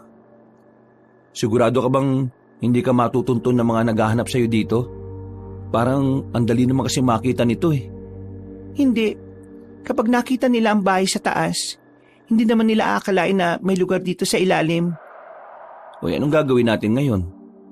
Kailangan ka muna magtago. Ikaw, bumalik ka muna sa inyo dahil baka mapahamak ka rin. Hindi kita iiwan, no? Di ba nga tutulungan kita? Salamat pero ayaw kitang mapahamak eh. Ganun din ako sa'yo. Kaya sasamahan kita rito hanggat maging payapa na ang buhay mo. Wala nang nagawa pa ang dalaga. Masyadong mapilit si Danilo kaya hinayaan na lamang din niya ito. Sa gabing yun, tahimik nilang pinapalipas ang oras. Nakapagtimpla ng kape si Marimar para sa binata. Lihim namang sumaya si Danilo dahil doon. Para hindi mabalot ang pagkabagot ang sandali, sinimulan ni Marimar ang pagkukwento tungkol sa mga aswang. Mababangi sila. Literal na kumakain sila ng buhay na tao. Dati, naisip ko na papaano kung naging kagaya nila ako. Ano kaya ang pakiramdam ng mga ginagawa nila? Pero, hindi eh. Kahit na kailan, hindi sumagi sa isipan ko na gawin ang ginagawa nila. Bago magtagpo ang landas natin, habang nakakulong ako, sinabi sa akin ni Sabulay na walang silbi ang buhay ng mga tao, na ang mga tao ay nabubuhay na para lang ding hayop. Dahil kung kayo mga tao ay hayop ang kinakain nyo, kami mga aswang naman daw ay kayo ang pagkain namin. Ganun ang kaisipan nila. Wala ka bang mga kaibigan? May mga kaibigan ako, mga kababata na kasama ko nang namulat. Pero namatay lang din sila. Nasubukan nila akong protektahan. Pinatay sila ng mga kapwa-aswang na tauhan ni Sabulay. Pasensya ka na ha. At napaalala ko pa. Wala naman problema. Ayos na rin naman ako eh. Huwag ka mag-alala. Hinding-hindi ka nila makukuha. Gagawa ko ng paraan. Si Mang Kapa, paano kapag nalaman nila ang ginagawa mo? Para mo na rin siyang ama, di ba? Yun ang sabi mo. Pero pinoprotektahan mo ang isang aswang. Aswang ka nga pero may dugo ka pa rin ng pagiging tao. Kaya wala namang mali sa ginagawa ko. Kung hindi niya ito magugustuhan, problema na niya yun. Napatango na lamang ang dalaga. Habang si Danilo naman, makailang ulit nang sumisilip-silip sa itaas. Doon na sila nagpalipas ng gabi. Kinaumagahan, nagulat si Danilo nang mapansin niyang wala na si Marimar sa higaan. Kabado siyang lumabas at lumakyat ng hagdanan. Nakahinga siya ng maluwag nang abutan ng dalaga sa bakuran na nagsasalang. Oh, bakit hindi mo ko ginising? Kung akala ko nawala ka na naman eh. Masarap ang tulog mo eh. Saka alam kong pagod na pagod ka. Ito naglalaga na ako ng kamote. Pasensya ka na, wala akong karne dito at bigas eh. Ito lang ang kinaya. Ayos lang yan. Maraming salamat ha. Ay, siya nga pala. Kailangan kong bumalik sa amin. Wala namang problema. Pero huwag ka mag-alala, babalikan kita. Kailangan ko lang makahanap ng makakatulong sa atin. Aalis na tayo rito sa Iloilo. Aalis? Saan naman tayo pupunta? Hindi ko alam. Siguro mas maganda kung sa Maynila. Pero Marimar, kailangan mo makalayo sa lugar na ito dahil nandito ang lahat ng panganib sa iyo eh. Hindi na nagsalita pa ang babae. Ngumiti na lamang ito sa binata at sa unang pagkakataon, nginitian din siya ni Danilo. Matapos silang makapag-almusal, umalis na muna si Danilo. Nangako itong babalikan ng dalaga. Kaya naman, pagbalik niya sa kanilang baryo, agad niyang hinanap ang dalawa niyang kaibigan para makahingi ng tulong. Nakwento na rin niya sa dalawa kung ano ang nangyari at kung ano nga ba si Marimar. Ano? Aswang si... Wisit ka naman oh. Lakasan mo pa para marinig ang buong baryo. Kailangan natin siyang tulungan na makaalis dito. Mamayang gabi, kapag tahimik na ang paligid, babalikan natin siya. Pero bago yun, dapat may nakahanda na tayong sasakyan papuntang pier. May mahahanap ba kayo? Meron akong kakilala. Titingnan ko ngayon kung nandun siya at kung wala naman siyang biyahe. Susubukan ko rin makausap yung kaibigan ni Erpat. Sige. Maraming salamat talaga mga pre ha. Malaking tulong to para sa kanya. Pre, matanong ko lang naman. May gusto ka na ba kay Marimar? Kaya mo to ginagawa? Tandaan mo, aswang yun ha. Wala naman akong pakialam kung aswang siya o hindi. Basta mabuti siya, ayos na sa akin yun. O sige, susuportahan namin yung pagmamahal mo. Agad na silang kumilos. Pinuntahan na nila ang mga posibleng tao na makakatulong sa kanila. Pero parehong wala silang napala sa mga kakilala ni Norman at Nando. Kaya naman nagtungo sila sa mga terminal sa kung saang-saang lugar. Kung sino-sino na rin ang kanilang mga nakakausap. Pero lahat ng yun ay tumatanggi kapag nalalaman ang ibabayad nila. Dagang bukid at mga palaka. Mga bandang 6:00 ng gabi, wala pa rin silang nahahanap, pero hindi pa rin nawawalan ng pag-asa ang binata. Kung mano-mano na lang kayang ibiyahe, mag-commute na lang pre. Kung pwede lang di ginawa na namin yun. Pero hindi delikado. Mahirap makihalubilo sa iba dahil hindi naman natin sigurado kung aswang ba yung makakaharap namin o hindi. Anong gagawin natin ito ngayon? Babalikan ko na lang muna siya. Sasamahan ko muna siya hanggat wala pang nahahanap na maghahatid sa kanya. Sasama ako sa iyo, pre. Hindi na. Baka kapag nakasalubong ko yung aswang madamay pa kayo. Samahan ka na namin. Kung makakasalubong mo ang aswang at mag-isa ka lang di siguradong dedo ka na kaagad. Sige na, pre. Sama mo na kami. Gusto ko lang namin matulungan at si Marimar. Huwag ka mag-alala. Hindi na namin siya pinagnanasaan ngayon kasi mahal mo na siya. Ay naku, bahala nga kayo. Basta ito lang gusto ko Walang magulo, walang maingay. Kasi nagtatago si Marimar. Hindi pwedeng malaman na nandun siya. Nasabi ko naman sa inyo ang mga nangyayari, di ba? Sumang-ayon na lamang ang dalawang lalaki. Hindi rin nagtagal ay naglakad na rin sila papasok ng kagubatan. Noong mga sandaling yun, hindi malaman ni Danilo kung bakit bigla na lamang siyang kinabahan. Binilisan nila ang lakad nila hanggang sa marating na nga nila ang kinaroroonan ni Marimar. Sa bakuran pa lang, naramdaman na niya na may mangyayaring hindi maganda.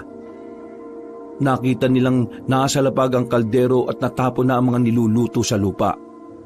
Pinuntahan niya ang silong ng bahay pero wala na siyang nakitang Marimar doon. Wisit! Nahuli na tayo! Nakuha na siya! Kinuha na siya ng mga kapwa niya, aswang?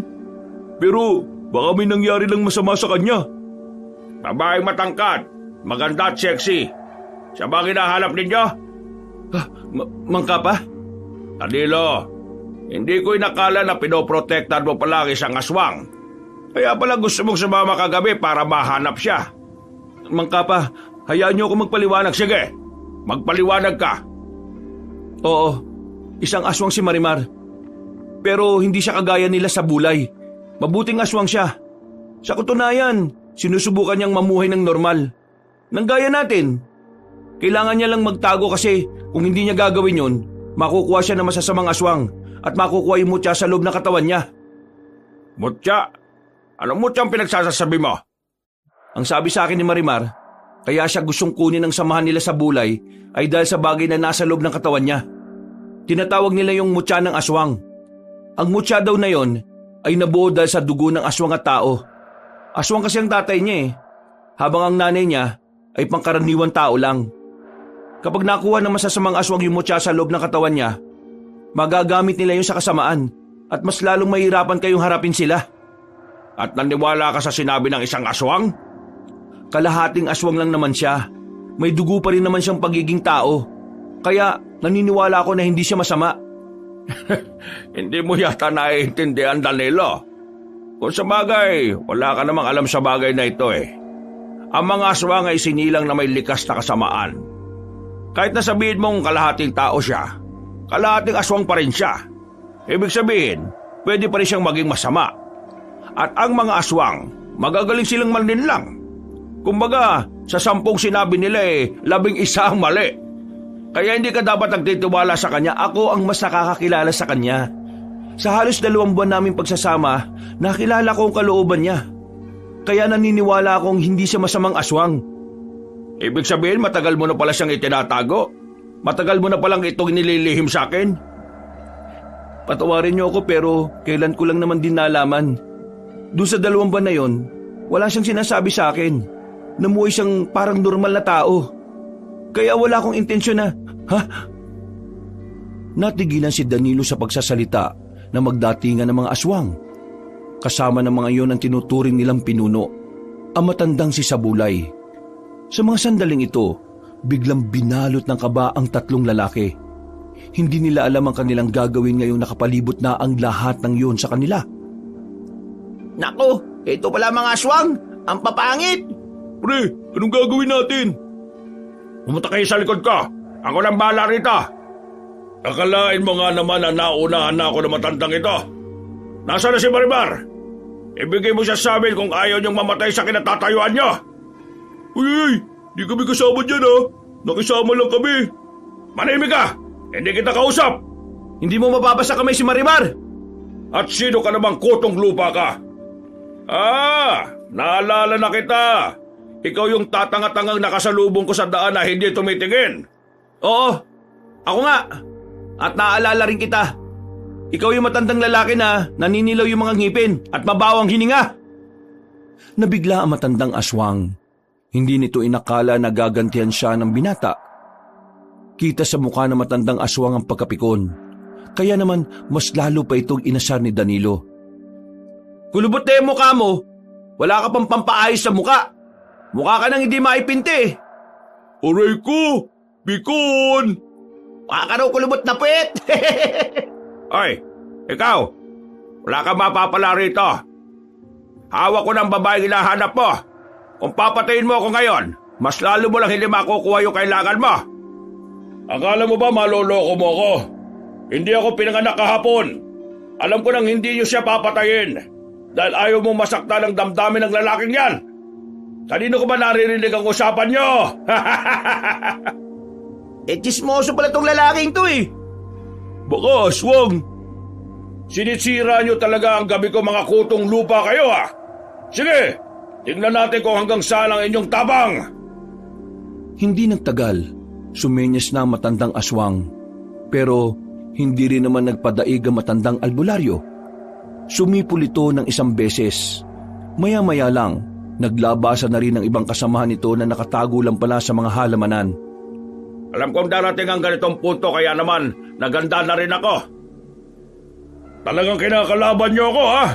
Sige, pagbibigyan ko kagustuhan niyong mamatay.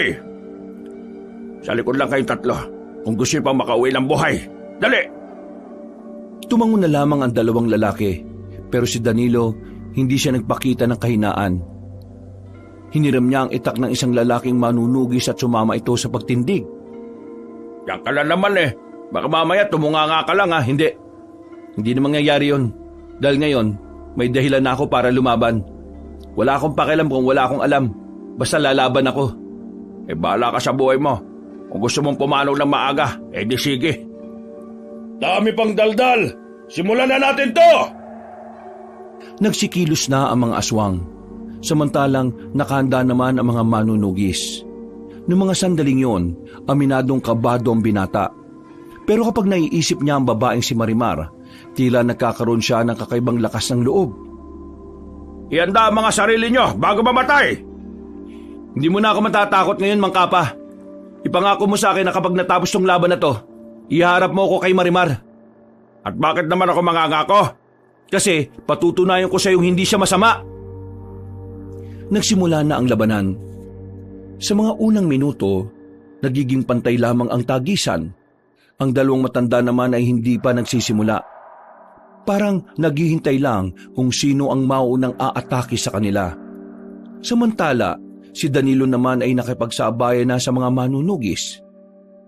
Pinoprotektahan nito ang dalawang kaibigan na takot habang magkayakap. Diyos ko, bakit ganito ang nangyayari? Dapat pala hindi na tayo nagmagandang loob. Huwag kayong mag-alala, nandito lang ako. Hindi ko kayo pababayaan. Wow, kung makapagsalita, akala mo talagang hindi siya mamamatay ah. Akala mo talaga, kaya na niya yung mga pangit na yan. Manahimik nga kayo, pabayaan ko kayo dyan eh.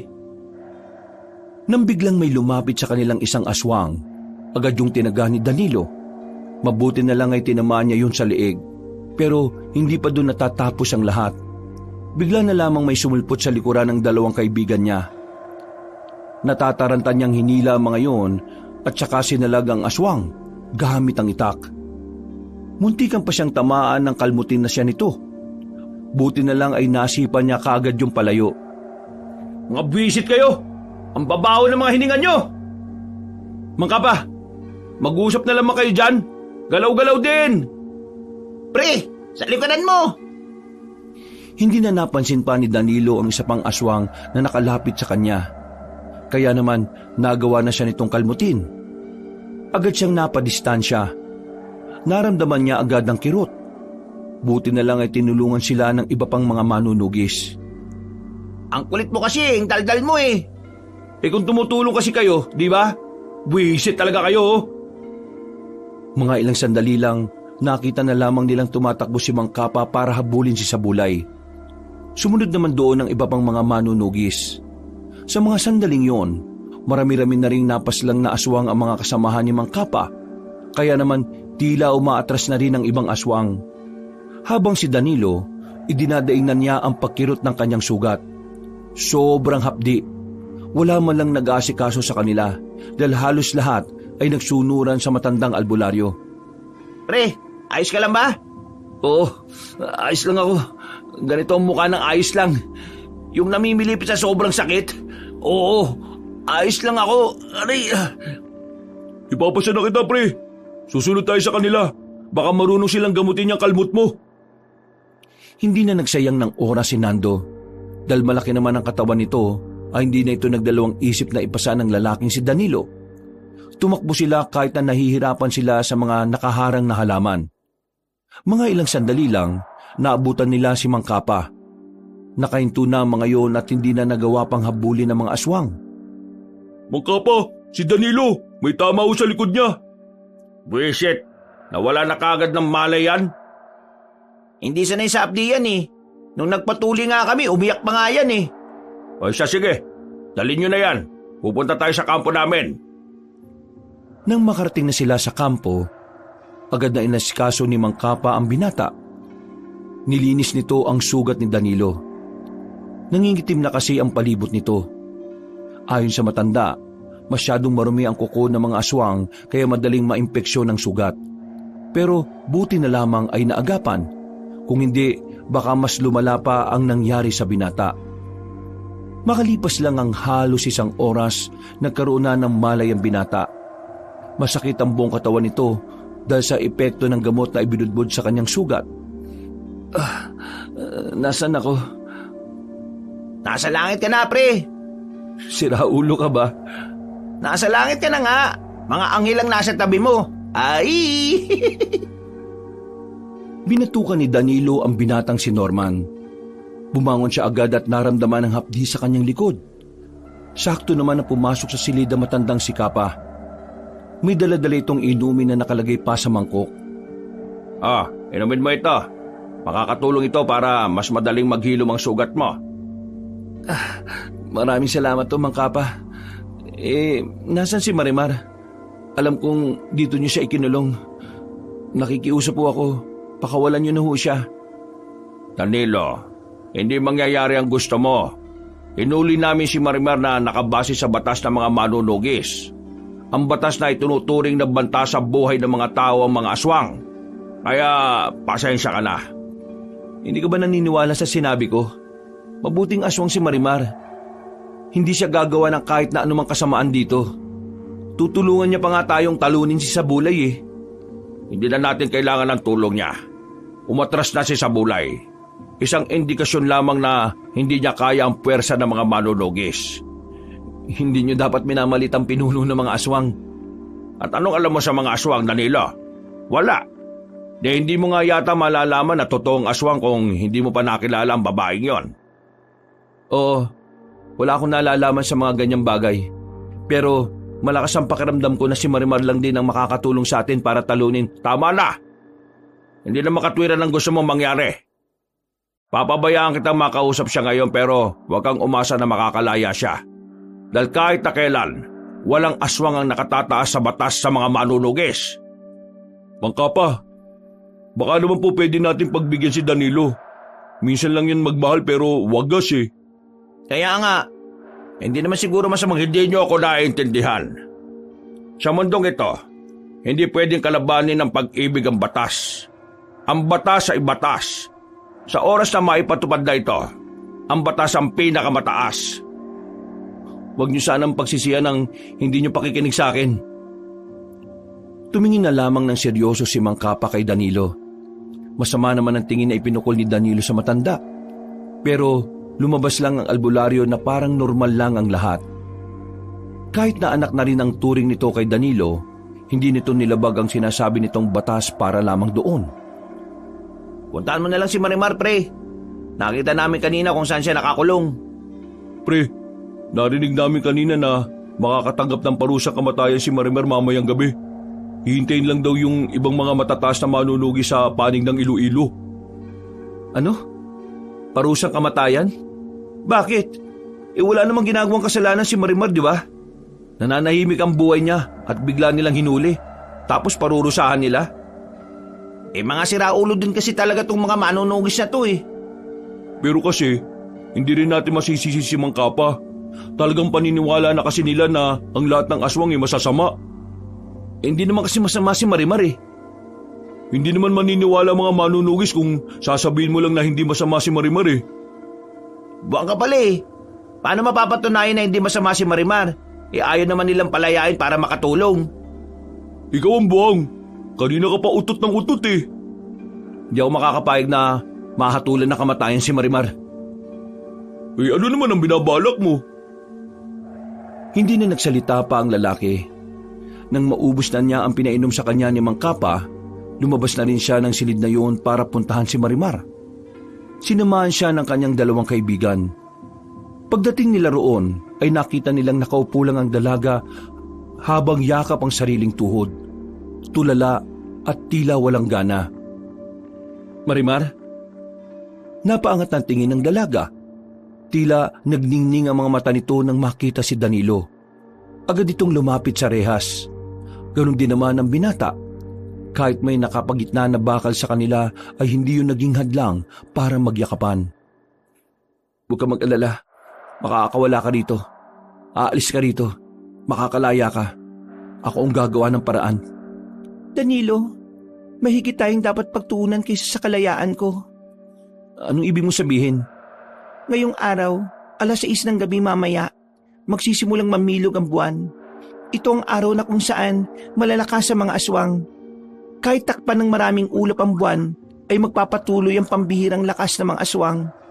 Hindi ito pangkaraniwang bilog na buwan.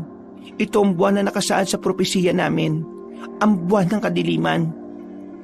Kaya pala hindi pumalagsi sa bulay kagabi dahil alam niyang darating itong sinasabi mo.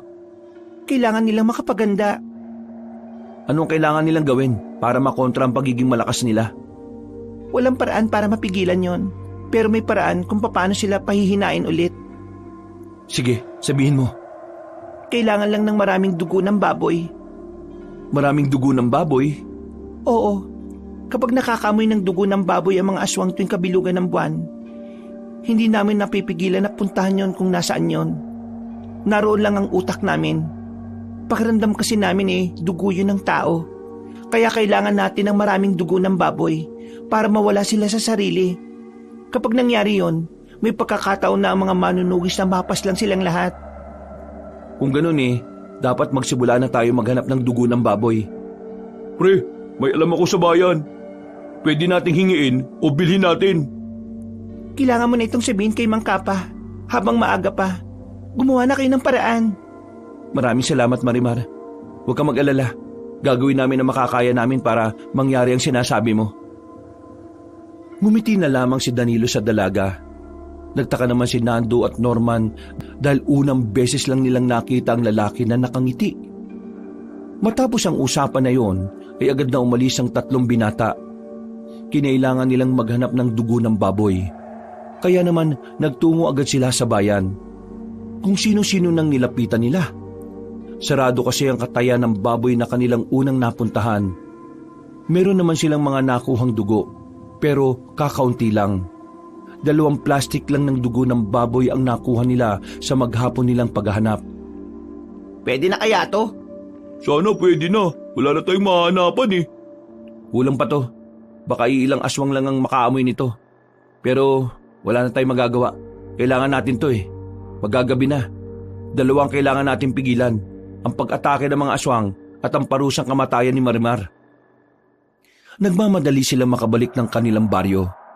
Pagdating nila, nakakasalubong na kagad nila ang matandang si Kapa. Nakatingin pa ito sa kanila na parabang iritado. Ilang beses ko magsasabi sa inyo na hindi tatalab yan. Hindi kayo dapat naniniwala sa babaeng yun dahil aswang yon. Itapon niyo ang dugong yan at baka patibong lang yan. Mang Kapa, kilala mo naman ako, di ba? Magtiwala ka na lang sa akin. Oo, kilala kita at may tiwala ako sa iyo. Pero sa mga ganitong sitwasyon, hindi ko pwedeng ipaubaya ang mga bagay-bagay. Wala ka masyadong alam sa mga aswang. Mang Kapa, bakit hindi na lang po natin muna subukan? Anong subukan? Anong tingin niyo sa buhay ng mga kasamahan ko? Pwedeng subukan lang tapos kapag palpak, subok ulit? Mang Kapa, sige na ho, kahit na ngayon lang.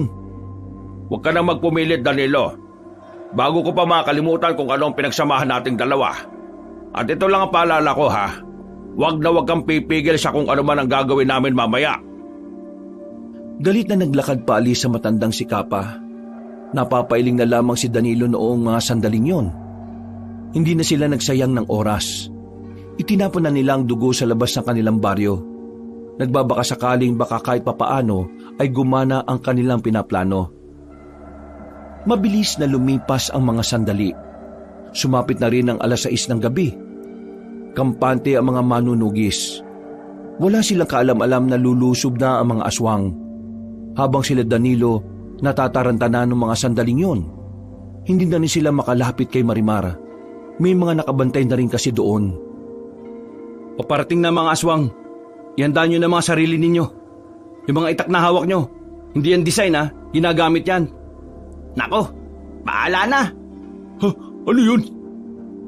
Nanahimik silang tatlo nang marinig nila ang mga hiyaw ng aswang na nagmumula sa kagubatan. Napatigil ang lahat ng manunugis. Tila nabigla ang mga yon. Tumindig na ang balahibo nilang tatlo. Batid nilang magsisimula na ang labanan sa pagitan ng mga aswang at mga manunugis. Humanap na ng matataguan ng magkakaibigan. Hindi nga nagtagal, sumigaw na ang mga manunugis bilang hudyat na may mga kalaban na sa paligid. Yan kasi, hindi sila nakikinig Kung nakinig lang sana sila sa atin, di sana nakapaganda sila. Wala na tayong magagawa. Ang isipin na lang natin ay kung paano natin haharapin ang mga yon. Lakasan nyo na lang ang loob ninyo. Kahit ako rin natatakot. Basta, ha? Hindi na naituloy ni Danilo nang marinig nilang nakapasok na agad ang mga aswang. Nangingibabaw ang tinig ni Sabulay noong mga oras na yon. Sumisigaw ito at hinahanap ang matandang si Mang Kapa. Dito lang kayo. Pupuntahan ko si Marimar. Buwang ka ba? Sasama kami. Ay naku, bahala nga kayo. Nagmamadaling pinuntahan ng tatlong lalaki ang dalaga. Pagdating nila roon ay patay na ang mga nagbabantay. Mabilis nilang kinuha ang susi. Binuksan nila ang kulungan ng babae. Paalis na sana sila nang bigla silang harapin ng tatlong aswang. Pero laking gulat nila nang biglang magbago ang kulay ng mga mata ni Marimar. Humaba rin ang kuko nito. Paglapit sa kanila ng tatlong aswang ay agad nitong sinalubong ng dalaga. Walang kahirap-hirap nitong pinagpapapaslang ang mga yon. Kailangan na nating tulungan ng mga manunugis. Mahirapan sila sa mga aswang, lalong-lalo na kay Sabulay. Hindi! Tumakas na tayo! Kapag nahuli ka ni Sabulay, magtatagumpay siyang makuha ang mutya sa loob ng katawan mo. Danilo, nasa panganib ang buhay ng lahat ng taong narito. Kailangan natin silang tulungan.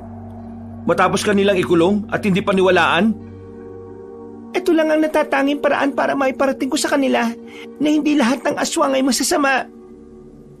Kahit natutol si Danilo, nagtiwala na lamang din siya sa babae. Tumakbo sila paalis doon. Hinanap nila si Mang Kapa. Nakita nila yon na kinakalaban na ang matandang si Sabulay. Kita nilang may sugat na si Mang Kapa sa braso at sa kaliwang balikat. Sa wakas, nakita ko na rin ang babaeng ito. Hoy, Marimar! Alam mo bang ang tagal na kitang hinahanap? Masyado mo na akong pinahihirapan tapos magpapahuli ka lang pala sa mga walang kwentang tao na ito? Bumalik ka sa angkan natin at ialay mo ang sarili mo para sa mga susunod na henerasyon. Hindi ako kagaya mo. Kaya kahit na ano mangyari, hindi ako papayag na mapunta sa'yo. Sa pagmamatigas mong ganyan, ang dami pang napapahabak eh. Hindi mo ba naiisip na ikaw lang ang dahilan kung bakit nangyayari ang lahat ng ito? Kung sumama ka sa akin kaagad, walang mamamatay at walang masasaktan. Manahimik ka! Narinig mo sinabi niya, di ba? Hindi siya sasama sa'yo kahit na ano mangyari. Kung hindi mo pa rin narinig, baka marami ka ng tutuli. Noong mga sandaling yun ay hindi makapaniwala matandang si Kapa sa kanyang nakikita. Habang nakatingin siya kay Marimar, ay napagtanto niyang tunay ngang maaring maging mabuti ang isang aswang. Hindi nagtagal, umatake na ang matandang aswang. Pinuntiryan nito si Danilo. Pero agad din namang humarang ang babae. Kinalmot ni Marimar si Sabulay at tinamaan naman yon. Pero tila wala man lang talabang ginawa niya. Nakangiti at tumawa pa si Sabulay noong mga sandaling yon. Anong akala mo? Kakayanin mo ako, Marimar? Masyado ka bang bata? Isa ba, hindi ka naman nababahaginan ng lakas ng buwan ng kadiliman. Kasi hindi ka naman purong aswang. Pinapahina ka ng dugo ng isang tao. Kaya kung ako sa'yo, para may silbi ka naman, kailangan mong sumama sa akin. Ang dami mo bang daldal? Lumusob ulit si Mang Kapa. Winasiwas nito ang mahaba nitong itak. Hindi tinamaan si Sabulay dahil sa taglay nitong bilis. Nagulat na lamang ang matandang albularyo nang mapunta na ito sa kanyang harapan. Kinalmot ito ng mahaba. Dahil doon ay napalhod na ang isang tuhod ng matanda. Akala mo siguro kaya kita inatrasan kagabi dahil natatakot ako sa iyo. Kahit na kailan, nauuna ang pagiging kampante ng mga tao kaysa mag-isip. Ako ang kalabanin mo! Tumakbo na mabilis si Marimar. Makailang ulit nitong pinagkakakalmot si Sabulay. Pero kahit na anong gawin nito, ay hindi pa rin tinatablan ng pinunong aswang. Sa mga sandaling ito, kinakabahan na rin si Danilo. Nakikita niya kasing hirap na si Marimar at Mang Kapa. Kaya kahit alam niyang hindi naman din niya kakayanin si Sabulay, nilakasan na lamang niya ang kanyang loob. Hindi ka magtatagumpay dito! Napalingon si Sabulay. Hindi nito na malaya ng lalaki. Tinaga ni Danilo si Sabulay sa ulo. Dahil sa ginawa ni Danilo ay nakaramdam ng pagkahilo ang aswang. Pero nagdulot lang din ito na matinding galit sa kalaban nila. Anong karapatan mong idampi ang walang kwentang itak na yan sa akin? Galit na umatake si Sabulay kay Danilo. Isang malakas na suntok ang ginawa nito sa sikmura ng lalaki. Dahil dito ay agad itong napahiga. Hinila naman agad ni Norman at Nando ang kanilang kaibigan papunta sa gilid. Ikaw naman kasi, sumali ka pa eh. Laban ng malalakas yan eh. Ako ang kalabanin mo! Huwag mo idadama yung mga mahihina sa laban na ito! Magsabihan mo yung mga walang kwentang yan kung ayaw nilang mamatay! Ha! Naputo lang sasabihin nito nang biglang umatake ulit si Marimar. Itinalak nito ang mahabang kuko sa likod ni Sabulay. Pero dahil nga masyadong malakas ang kalaban nila, wala pa rin naging epekto. Si Mang Kapa naman ang sunod na lumusob. Ginawa na ng matandang albularyo ang lahat ng makakaya niya. Lahat ng kakaibang galaw ay sinubukan na niya. Pero hindi pa rin umubra. Hinawakan lang ito ni Sabulay sa kwelyo at nakipag-untugan sa ulo. Duguan agad ang kilay ni Mang Kapa. Si Marimar naman, napagbuntungan din ito ng galit ni Sabulay. Kailangan mo pa yatang mabugbog para lang sumama ka! Maraming sampalang ginawa ni Sabulay. Duguan na rin ang bibig ng dalaga. Noong mga sandaling yon, tila nagkaroon ng bagong lakas si Danilo. Kahit na wala siyang magagawa, sinikap niyang malapitan si Marimar. Hinarangan niya ito at nakiusap kay Sabulay. Nakikiusap ako! Wag siya! Ako na lang ang saktan mo! Danilo, umalis ka rito! Ha! Tingnan mo nga naman! Isang bayani ang umusbong! Sige, tutulungan kita maging bayani! Dinakma siya ni Sabulay. Hinawakan sa kwelyo. Sinuntok ito ng maraming beses sa muka. At nang malupaypay na, ay saka binalibag sa sahig. Nang nakadapa na si Danilo, pinagsisisipa naman ito ng maraming beses. Ha! Ganyan ang napapala ng mga kagaya mong pabida! Akala mo naman may magagawa ka! Pwe! Sa nasaksiyan na yon ni Marimar, biglang nag-apoy ang galit nito. Naramdaman na lamang ni Marimar na tila tumitigas ang kamao niya. Nagiinit ang kanyang buong katawan. Masumaba ang kuko nito at nagkaroon pa ng mahahabang pangil. Noong mga sandaling yon, maging si Sabulay ay nagulat nang lumapit sa kanya si Marimar. Sobrang lakas ng babae. Kahit na si Sabulay na ang pinakamalakas na aswang, hindi nito kinaya ang puwersa ng dalaga. Hinawakan siya nito sa liig. Maigpit ang pagkakasakal. Habang nasa ere, pinagkakakalmot ni Marimar ng marami sa tiyan si Sabulay. Hindi pa nakontento ang babae. Pinagsusuntok niya pa sa muka. Gumagapang na si Sabulay sa mga oras na yon, pero mukhang hindi na yung bubuhayin pa ng dalaga. Marimar! Sa isip-isip ni Danilo, tila nabahagi na rin ito ng kapangyarihan ng buwan ng kadiliman. Kaya sa mga pagkakataong yon, kitang-kita nila na parang ginagawang sisiw lang ni Marimar si Sabulay. Sinubukan namang lumaban ng matandang aswang. Ang kaso, sadyang mabilis at malakas talaga si Marimar. Kakaiba ito sa lahat. Walang katulad. Kahit si Mangkapa ngayon lang nakakita ng aswang na sobrang lakas. Sinasaktan mo ang mga taong mahalaga sa akin. Pinaslang mo ang angkan ko. At ngayon, balak mo rin kunin ang buhay ng mga taong naging parte ng buhay ko. Hindi kita mapapayagan at hindi kita mapapatawad. Sukdulan ang galit ko sa iyo. Isinusumpa ko na hindi ka na magkakaroon ng pagkakataong mabuhay ulit sa ibang katauhan. Habang humahaba ang kuko ni Marimar, walang ano-ano, itinarak na niya yon sa dibdib ng matandang aswang. Idiniin niya hanggang sa umabot ito sa puso. Nandilat na lamang ang mga mata ni Sabulay nang makita ni Marimar na patay na ang pinuno ng aswang. Sandali nitong nilapitan si Danilo. Dito ka na muna. Aasikasuhin ko lang ang iba pang natitira. Sasamantalin ko na ang pagkakataon habang nararamdaman ko pa ang kapangyarihan ng buwan ng kadiliman. Norman, Nando, kayo nang bala sa kanya at kay Mangkapa. Agad na umalis ang babae. Pinunta nito ang mga aswang na patuloy na lumalaban. Samantala, pinagtabi naman ng dalawang lalaki si Danilo at Mangkapa. Binantayan lang nila yon hanggang sa matapos ang gulo. Patawad, Danilo. Hindi ako nakinig at naniwala. Sinabi ko naman kasi sa inyo Dapat kasi minsan, nakikinig din tayo sa mga taong akala nating walang alam.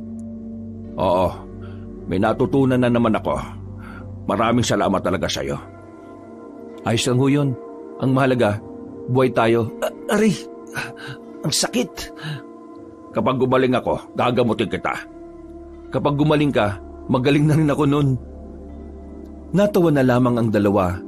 Si Norman at Nando naman ay hindi makapaniwalang nagagawa pang magtawanan ni Danilo at Mangkapa kahit sobrang bugbog na ang katawan. Natapos ni Marimar ang lahat ng mga aswang. Natalo nila ang kampo ng kadiliman. At dahil sa pinakita ni Marimar, tuluyan na nga siyang kinilala ng mga manunugis bilang kakampi. Isang buwan ang nakalipas, balik na sa dati ang kanilang buhay. Si Marimar at Danilo naman, mas nagiging maganda na rin ang kanilang pakikitungo sa isa't isa. Isang gabi, Danilo, hindi pa pala ako nakakapagpasalamat sa lahat ng ginawa mo para sa akin. Kahit alam mong mapapahamak ka nung gabing yun, hindi ka nagdalawang isip na ibuwis ang buhay mo para sa akin. Kahit sino naman, gagawin yun sa taong mahal nila. Pero Danilo, isa pa rin akong aswang. At alam naman natin na isang himala ang makaanak sa katulad ko. Wala naman akong pakialam kung makaanak tayo o hindi. Ang mahalaga sa akin, makasama lang kita. Masaya na ako sa bagay na yun. Uy, kayo na ba? Kiss mo nga kung kayo na. Talaga kahit na kailan, mga pasira kayo ng moment. Isinama niyo pa talaga si Mangkapa. Nandito lang ako para sabing magdadaos ng pagdiriwang bukas. At kayong apat, lalo na kayong dalawa ni Marimar, para yun sa inyo. Bilang pagkilala sa ginawa niyong katapangan para sa baryo natin. Naku, maraming salamat to, Mangkapa. Masaya kaming dadalo sa isasagawa ninyong pagdiriwang. Kiss, kiss! O nga, kiss naman dyan! Natatawa na lamang si Danilo noong mga sandaling yon, pero hindi niya inakala na hahalikan siya ng babaeng si Marimar. Yun ang kanyang unang halik, kaya halos mabaliw-baliw siya. Mula noon, nagsama na ng tuluyan ng dalawa. Tanggap ni Danilo kahit na aswang ang babae. Ang mahalaga naman kasi para kay Danilo ay ang pagiging busilak ng puso nito. Dahil para sa kanya, ang tunay na pagmamahal ay hindi naman nakabase sa kung anong uri ng nilalang, kundi sa kung gaano kalalim ang pag-iibigan. Wakas,